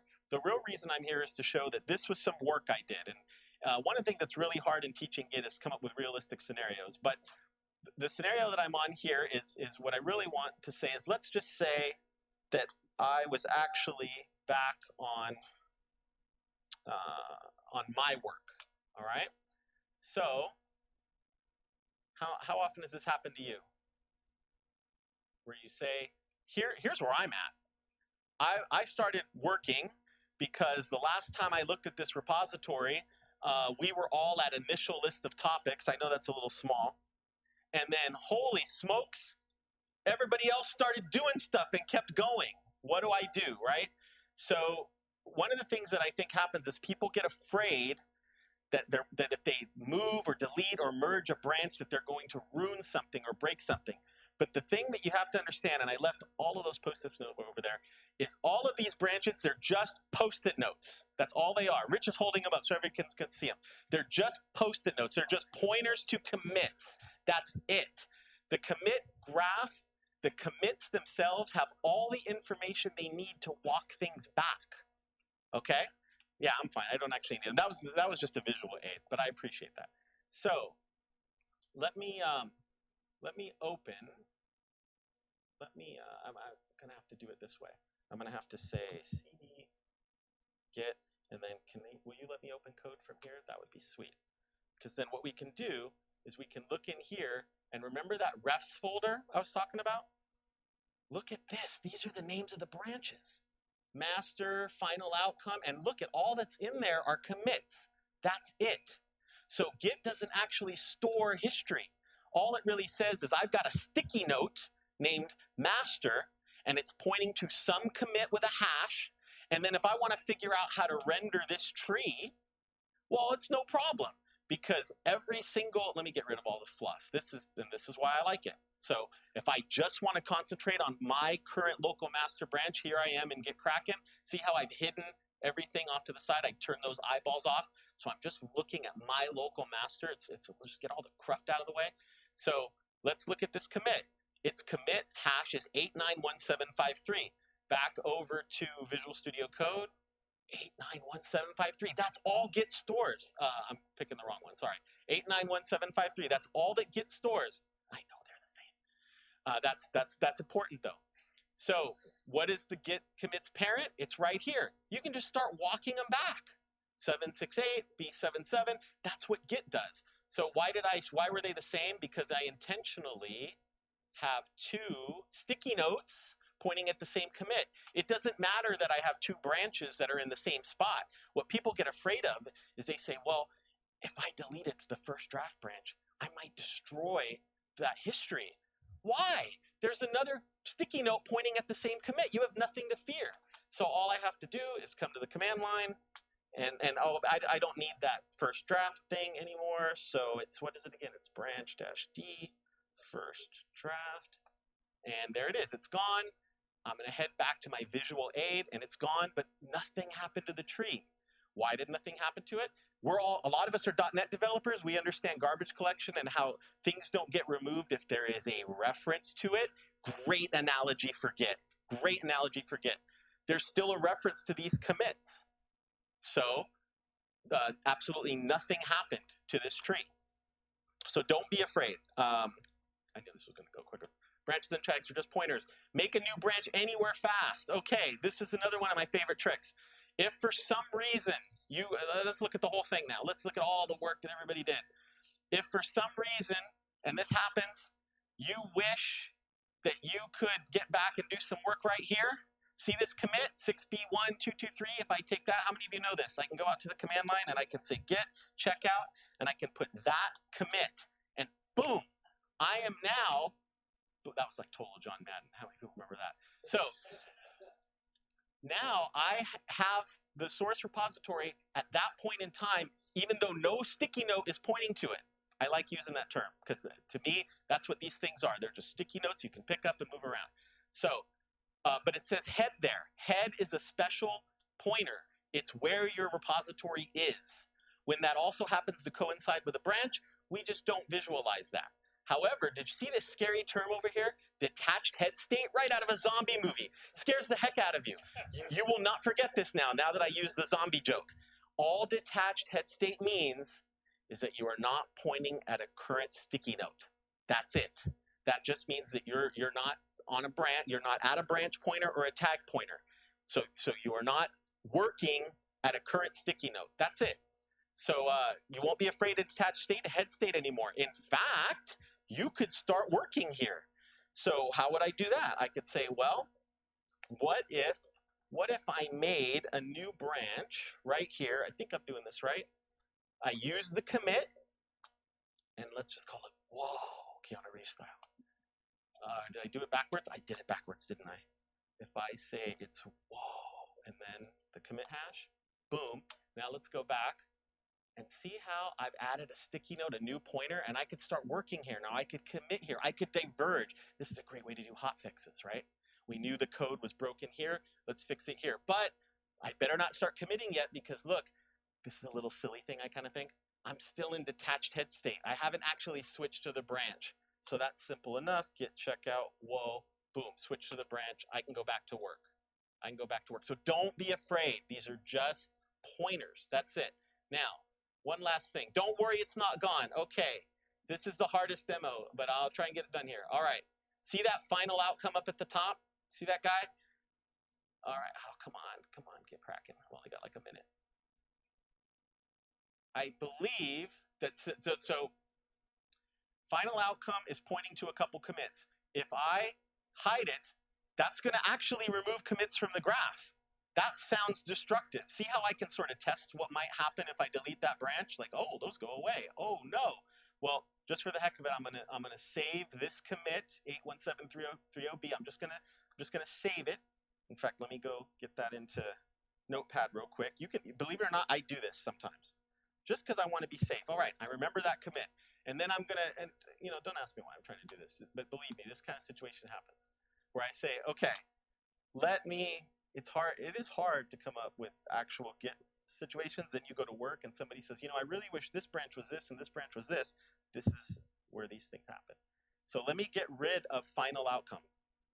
It's not fully merged, all right? So capital D means I'm serious, Git. That's what it means. I'm not kidding. Okay, so it really is gone. D meant, hey, I didn't delete it because it's gonna make some commits disappear. Scary, the work's gone. Oh my gosh, no, it's not. That garbage collection doesn't happen instantly. It happens every so often, and it's not gonna happen tonight. It's not gonna happen next week. But when you're working with your repository and you say, oops, oh no, that delete or that branch or that merge, I'm not happy with it. I need to get back there. Well, remember a little bit earlier, I created a branch out of thin air. I can do it again. I can say, branch, saved it. I know this is like a Philly thing. Saved it like Hexstall, and let's, I could have used Jonathan Quick, but I went ahead. This is for my friend Jeff Fritz. And let me just resurrect. Let me just put the hash back, and let's go back to get cracking and look. And it's back. There it is. It's back. It's resurrected. If you really get stuck somewhere and you wonder, I don't know what we did, and trust me, you're not going to get a course on this tonight. Here's a little guy, the Git ref log. This is like the transaction log of Git. SQL folks are big into this. Remember these commands. This isn't exhaustive. Watch the video and learn this stuff again. Thank you.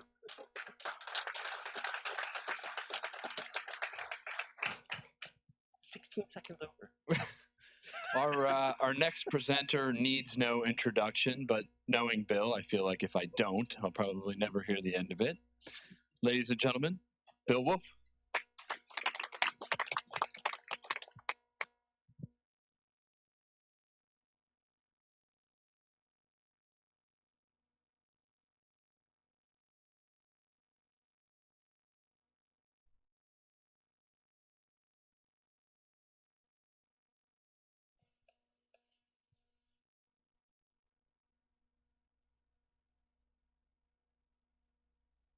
It's going to happen, really. Mm-hmm. Come on, you darn thing.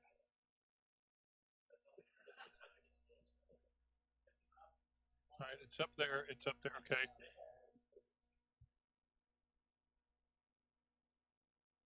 Come on, you darn thing.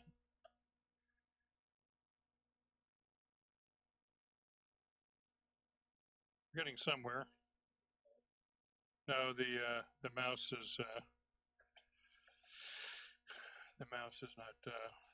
This is going to be really hard without a mouse.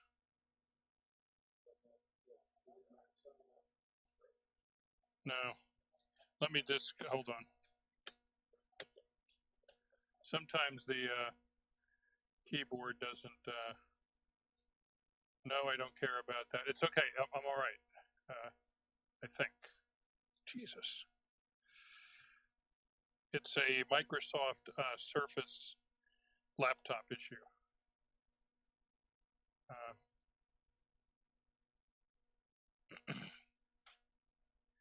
So the keyboard and mouse aren't behaving. Well, there goes my time slot. All right, that'll help. Thanks, Rob. Okay. So anyways, see, it says Rob Kaiser there just sent me something. That's nice of you. Okay, so I was going to have this conference that was actually going to run next week. And I built this tremendous website. This is all like fancy responsive stuff. It has like fancy menus and stuff. This is built with Vue.js, something called Vuetify, Nuxt, and all sorts of fancy ES6 stuff that I will not bore you with today. But it works. And if you go down here, it had a lot of fancy speakers there. There's Mr. Fritz, and we could click on him and show his thing, and we could go back. And then the real interesting thing, though, what I wanted to explain to you is how I actually built this with Azure and why I used Azure. So I'm going to go in here, and we're going to register. And when we register, it's going to come up here and give us prices and stuff like that. And it says register now. Now, this is going to be tricky, and this actually has some application to all of you because even though I decided to cancel this conference 2 months ago, I have the website running today so I can do the demo. And the code that I used, I am going to repurpose for Philly.net. So this is how you will log into the next code camp. And what happens here is if I go to register, it actually comes up and it automatically redirects me to auth. Now, I can use Facebook, I can use LinkedIn, I can use Gmail, stuff like that. I'm going to log in with Gmail. And in the upper right-hand corner, you'll see that I'm logged in. And then it says, what do you want to do? You want to do the full conference? And I'm like, yeah, let's do the full conference. And then this is where the Azure part comes in. Okay, now, in Azure, I have a whole bunch of things. And if I go look at my resources, I have different groups. And I built a bunch of groups for Philly Tech 365. So if I come over here and, come on now, I click on the resource groups, you'll see that I have a whole bunch of things that are related to Philly.net and Philly Tech. So I'll go down to Philly Tech 365. And basically what I did is I decided to have a Philly Tech. These are what's called a Redis cache.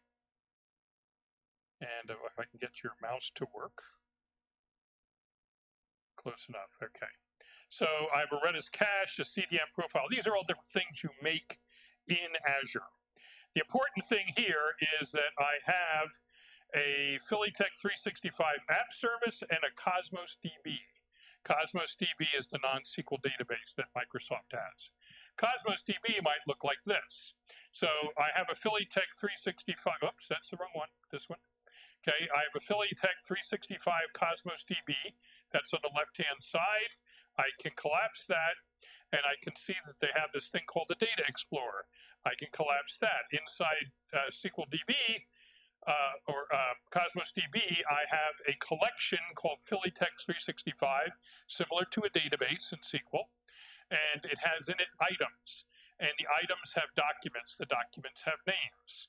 And you'll see that I have a document in here that has an ID of B1J 2W3, and it is of type promotion. But what's going to happen here is if I take that promotion and apply it here, and press enter, it will come back and say you have a 7.5% discount and here's your new price. So the point is that when I hit enter there, I actually, inside of Vue.js, you're using a library called Axios, which is used to do HTTP requests. I made a request to Azure. I called an Azure function. The Azure function looked inside the Cosmos DB database to see if this was a valid promotion code. If it found it, it returned the percent, and I displayed it on the screen.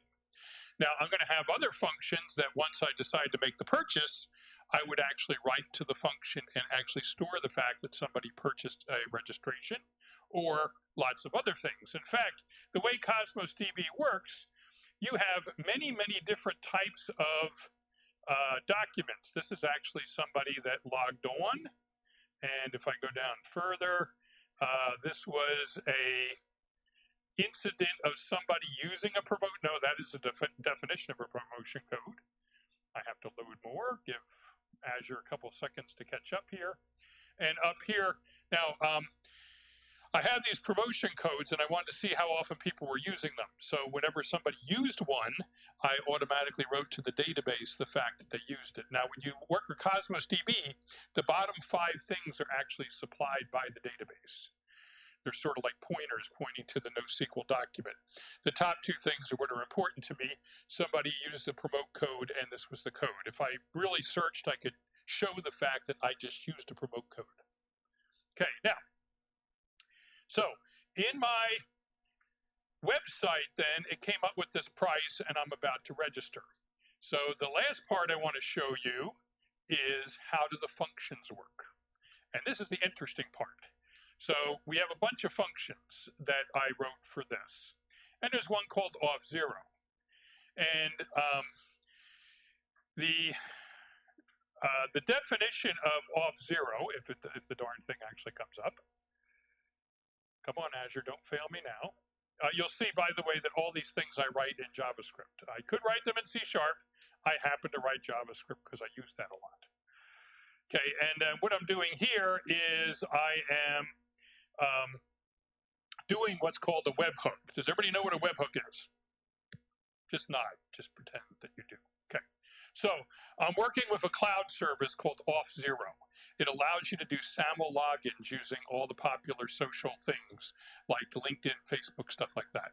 I don't want to keep track of all that myself. So I go to an outside service that provides that for you.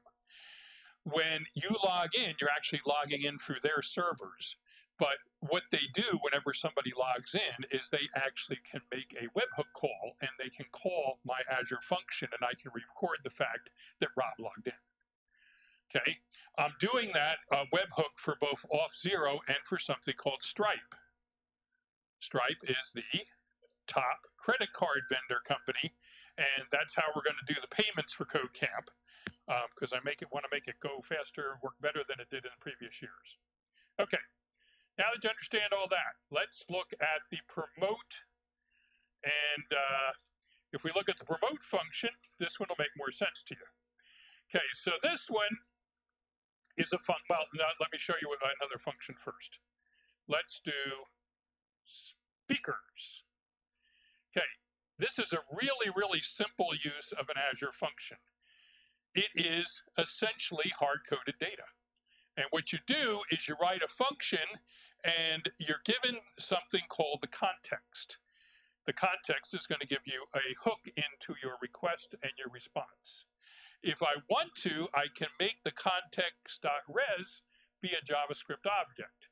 If it's a JavaScript object and I assign body as an array, I can return back an array. So if you want to dummy up APIs very quickly, you can do it in a matter of seconds, and they're all live on the web and stuff like that. And suppose you want to test one of these puppies. So you click test over here, and you say it's going to do a get, and let's go run this. And when I run it, you'll see down here, well, I mean, we can't see the whole thing, but for Christ's sakes, if we, I don't know how we see that, but But yeah, well, I'll just keep going like that. We can read the whole thing. But similar to what Andy did earlier, this returned back all the sessions or all the speakers for this particular conference in one simple call. Okay, so I have one of those for speakers, and when I go into manage, not manage is where you get the keys. In integrate, I can do things like I can say, I want to use all methods. If I want to be very specific, I could say, I only want to allow somebody to do a post instead of a get, if I want to be more specific. I can decide if I want to authenticate this. If I set it to anonymous, then anybody can call it. So if I were to give you the address, you could go call this API and get the list of speakers. If you want, you can take the requests and also make them so they're authenticated. And when you do that, a person actually has to have a key that I give them. So they can do all sorts of fancy stuff to work on your API. Now, how do I work with something that calls the database? That's the interesting part. So if I go back to promote, promote is going to have more code in it. Before I show you the code, I need to show you integrate. Interesting. So this one has an input and an output to Cosmos DB. Okay? And it also has selected methods. And you'll notice in the lower right-hand corner, I only allow you to post to promote. And I'm going to make sure that the authorization level is function, so you have to pass a special key to make it to work. So people can't just start banging at it. Okay? Now, what does it mean to have an input? If I have an input of Cosmos DB, I'm saying I want you to take the JavaScript variable input document, and I want you to sort of link that up from the PhillyTech 365 Cosmos DB database in the collection called items, and I want you to do this query. So I'm going to give you an ID. I'm passing the 6-digit code. I'm going to take the ID, and behind the scenes, Azure is going to put that right into select and go and reach down to the database and see if a promote code exists. And if it does, it returns it into the variable input document.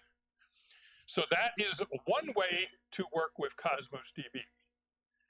Okay, now let's go back to the other one. Let's see, come on. So this is the output. So in the output, I'm going to have another variable called output document. You can name it anything you want. The output document is going to take and allow me to write something to the database. So if you followed that, now we can look at the source code. And the source code says, okay, I'm going to write a little note that's sort of like console.log. And I'm going to go in there and I'm going to say, go get me all the documents. And what I mean by that is when I post to this, it's going to look and see if I passed an ID in the body of the request. It takes the ID, it passes it to the SQL statement, it goes into the database, and whatever query returns, the results come back in something called input document. So the input document tells me whether this is valid. If I can then say, well, how many total documents did I have? I better have at least one. And for fun, I write down how many I found. And then I say, okay, I want you to make an output document, and I want to take the ID that was sent in, and I want to record to the database the fact that somebody actually used this code so that I can do a query later and do my statistics. So the output document, so the first one reads from the database, valid code. The second one writes back to the database and says somebody used this code. Then I return back to the end user the document ID, the discount, and the description. So it's pretty simple code. If we wanted to test this, there's the ID. Basically, remember, I have to do a post.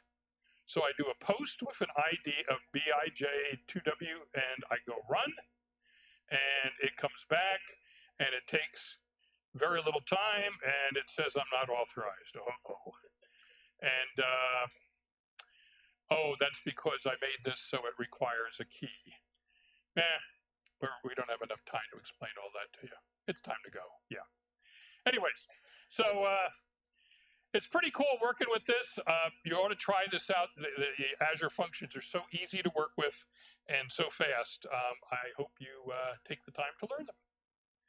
So one more speaker tonight. Are we going to introduce him or should I? You can do it.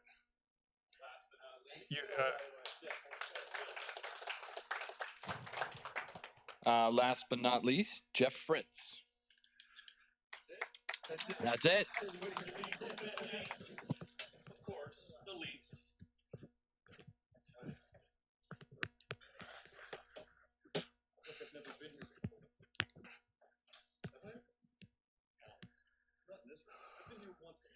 In an alternate reality, yes.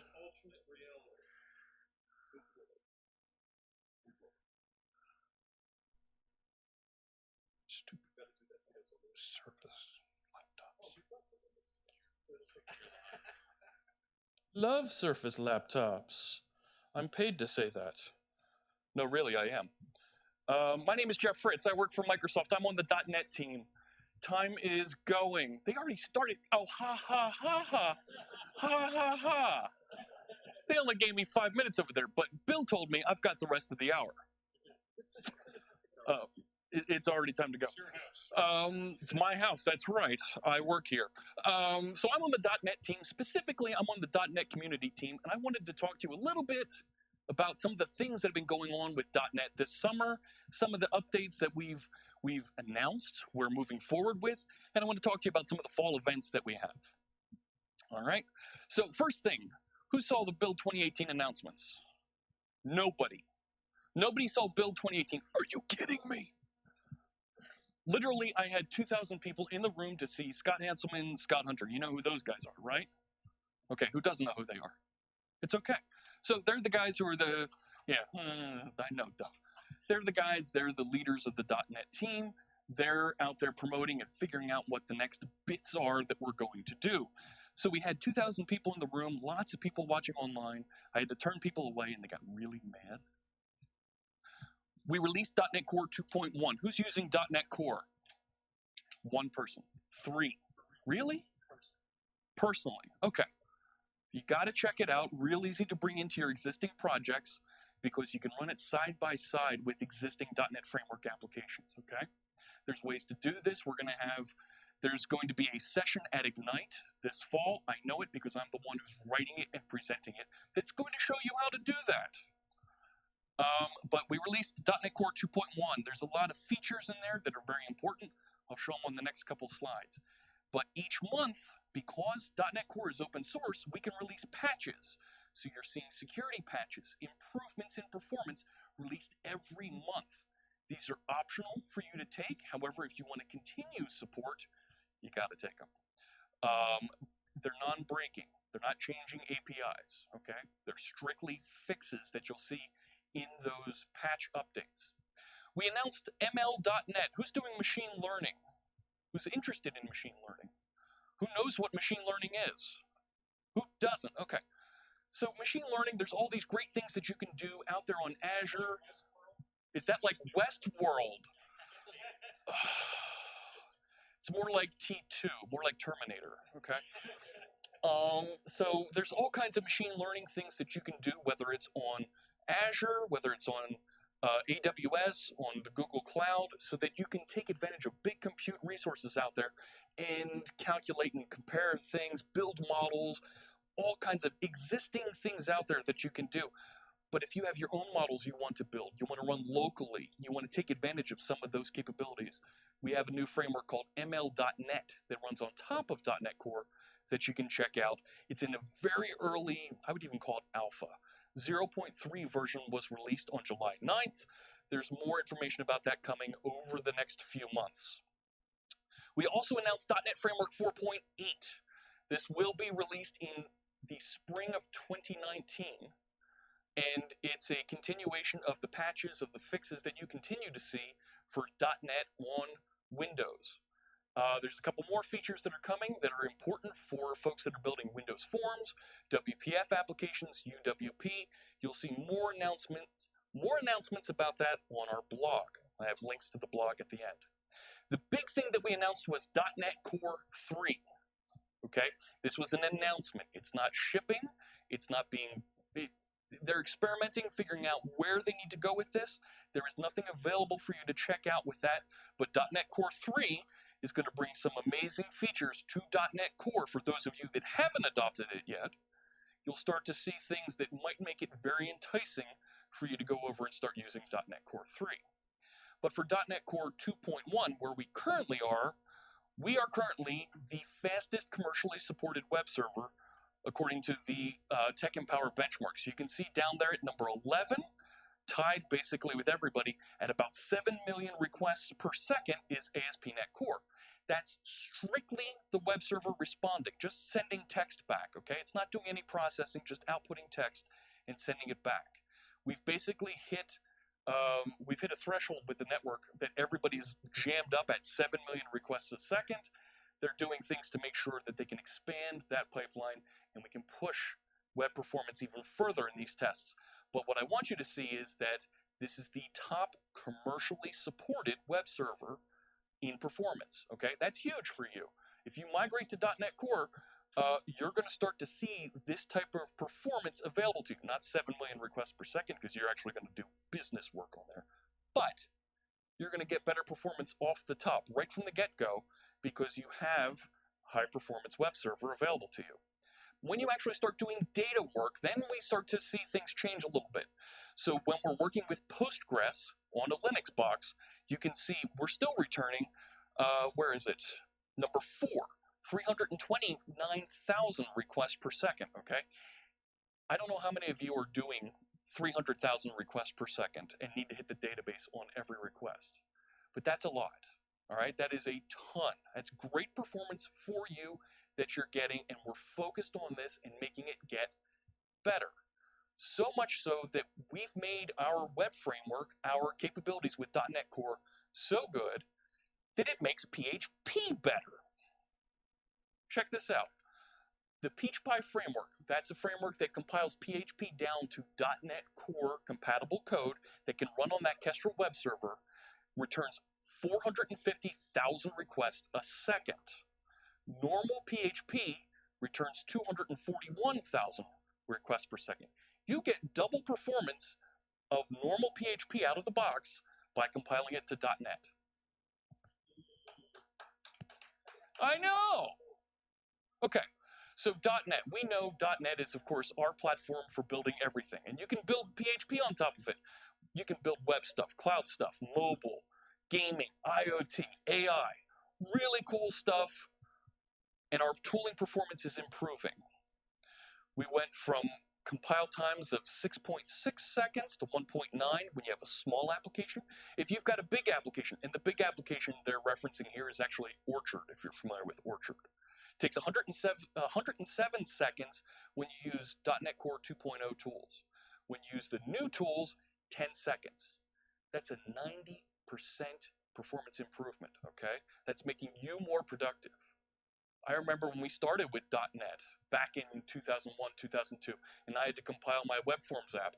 I would say compile, go get coffee, hang out for a while, finish the coffee, come back, find out that it was finally done. Okay, go run my test, realize it failed, finish my changes, hit compile, go get another cup of coffee. And it took forever. This is huge performance and productivity for you, okay? What else have we done? All kinds of great new tools. I know Bill and the team for Philly.net have been doing a series of talks, hands-on workshops to cover some of these features. This is continuing innovation. They're continuing to release new features, new functionality every 6 months as a new version of ASP.NET Core, as a new version of Entity Framework Core, new versions of C#, new versions of F# to support what you need to be productive and competitive in today's web, all right? So .NET Core 2 just focuses on the web and the cloud, right? .NET Core 3, we're gonna bring in desktop, IoT, and AI capabilities that you can develop with. That means that we're gonna support Windows Forms and WPF with .NET Core 3.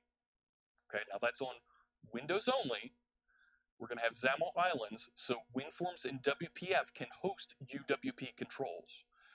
XAML controls are going to be updated. WinForms and WPF browser controls and media UWP controls. And the big thing here is we're going to fix the last couple of issues with high DPI for Windows Forms. And that's mostly because you can't fix those things that are in Windows Forms right now in the existing .NET Framework without breaking everybody who relies on .NET Framework and goes and updates to the next version. It would literally break everybody. So we're going to put something down side by side that has those fixes in it.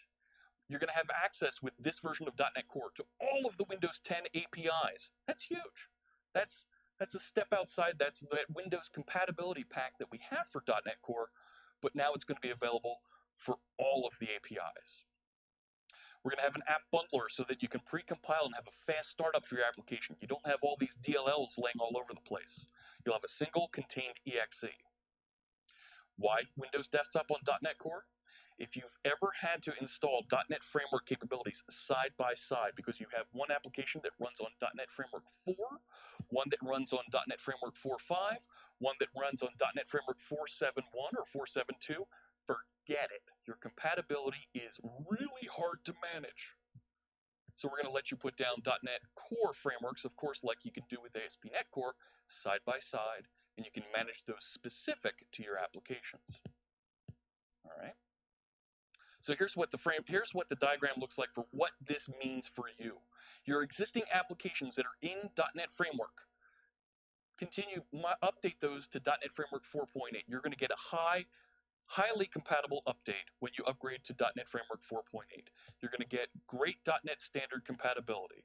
All of those features that I explained, XAML islands, HDPI and accessibility improvements, not all of the fixes, but improvements, and .NET Framework support will be unchanged with Windows. For the entire lifetime of Windows, you will continue to get .NET Framework support and improvements, new versions, new patches. .NET Core 3 is going to come with desktop packs, and you're going to be able to build UWP, WPF, EF6 cross-platform, Windows Forms. You're going to be able to build those on Windows only, and still your cross-platform assets will be available that you can build and work with out there. Okay. I've got just a few minutes left. I'm watching my timer over there. You cut my time. I've got a timer here. I know my time. I've got 4 minutes there, buddy. Fall events, of course. .NET Conf, this is my top priority right now. I am programming and planning this event. We have 3 days of content for you. Are we doing a .NET Conf local, Bill? That's a yes. September 12, 13, and 14. September 12 and 13 are Pacific time, hosted from Channel 9 Studios. You're going to see folks like me, Scott Hanselman, John Galloway, hosting content from there, various .NET folks, community members coming on, speaking about all the cool things that are going on in the world of .NET. Starting at 5 p.m. Pacific time, or as we like to call it, 8 p.m., we're going to kick off 24 hours of community content, nonstop around the world, live from every time zone, okay? So if you speak Spanish primarily, and we've got folks giving presentations from Barcelona or Madrid, you're going to see them. We're going to have folks giving presentations from Brazil, St. Petersburg, Poland, Dubai, okay? All over the world giving presentations for 24 hours starting at 8 p.m. on the 13th, going all the way through to 8 p.m. on the 14th, okay? They'll all be recorded, they'll all be available later, but you're going to be able to tune in and see all kinds of great content. I'm also doing, of course, streaming myself. You see me there in the lower corner with our friend Rocky Lotka in the top corner. And we're building all kinds of cool things live on twitch.tv. You can check that out. You can see I use a green screen, and people like to play with pictures of me on the green screen. And we ran a workshop just last week, an architecture workshop, 8 hours of content. You can see the names there. This is a playlist available. If you go out to YouTube, you can see all about that. All of this is free, 8 hours. Some of your favorite speakers are there, Miguel Castro, Mark Miller, Jimmy Bogart, okay? Check it out. We're trying to build developer TV on Twitch and Mixer, okay? I think this is something that's valuable, something that you folks will really enjoy. If you go to Twitch TV C#Fritz, where my content is, on August 10th, we have a Xamarin Build Your First Android App workshop. There's a DevOps VSTS workshop coming in September, an Azure workshop in October. These are 8-hour events on Fridays that you can tune into free. World-class speakers will be there answering your questions and teaching, okay? Tuesday, Thursdays, Fridays, Saturdays at 10 a.m. And starting in September, there's a Visual Studio channel we're ramping up that'll be on Twitch and Mixer. Live events coming from Channel 9 Studios, including this event. Anybody going to Ignite? Why aren't you going to Ignite? Tickets aren't sold out. Go to Ignite. It's really cool. I'll be there. I've got 2 sessions that I'm delivering at Ignite. Orlando, Florida. And you get a free ticket to Universal Studios. So, and oh yeah, there's an event in October, isn't there, Andy? I know that guy. I'll be speaking there too. And Bill, in November, don't we have an event? So there's an event coming up in November. We're looking at having a code camp. I should be here speaking at that one as well. All right, links. Blogs, MSDN, Microsoft.com. If you go /webdev, that's the ASP.NET Team blog all about web development. /.NET is the .NET Framework Teams blog. Go check that out. All kinds of stuff about .NET Core, .NET Framework, ML.NET. 1 second, let me finish reading the resources and I will absolutely come to you. /Visual Studio for updates about Visual Studio. There is a 15.8 update coming in August. You can get the previews now. There's all kinds of great features in there to support Xamarin development. I'm on Twitch TV at C#Fritz. Visual Studio is out there. Reach out to me on Twitter, C#Fritz. Thank you. Excellent. Thanks so much, Jeff. Even if you had questions, I'm sorry, but we are absolutely over time. Sorry. And Microsoft has some rules. The cleaners are already out there waiting. So what I need everybody to do is thank the sponsors, Entech. Well done. You may take your little poster back. I need everybody to get up, push clean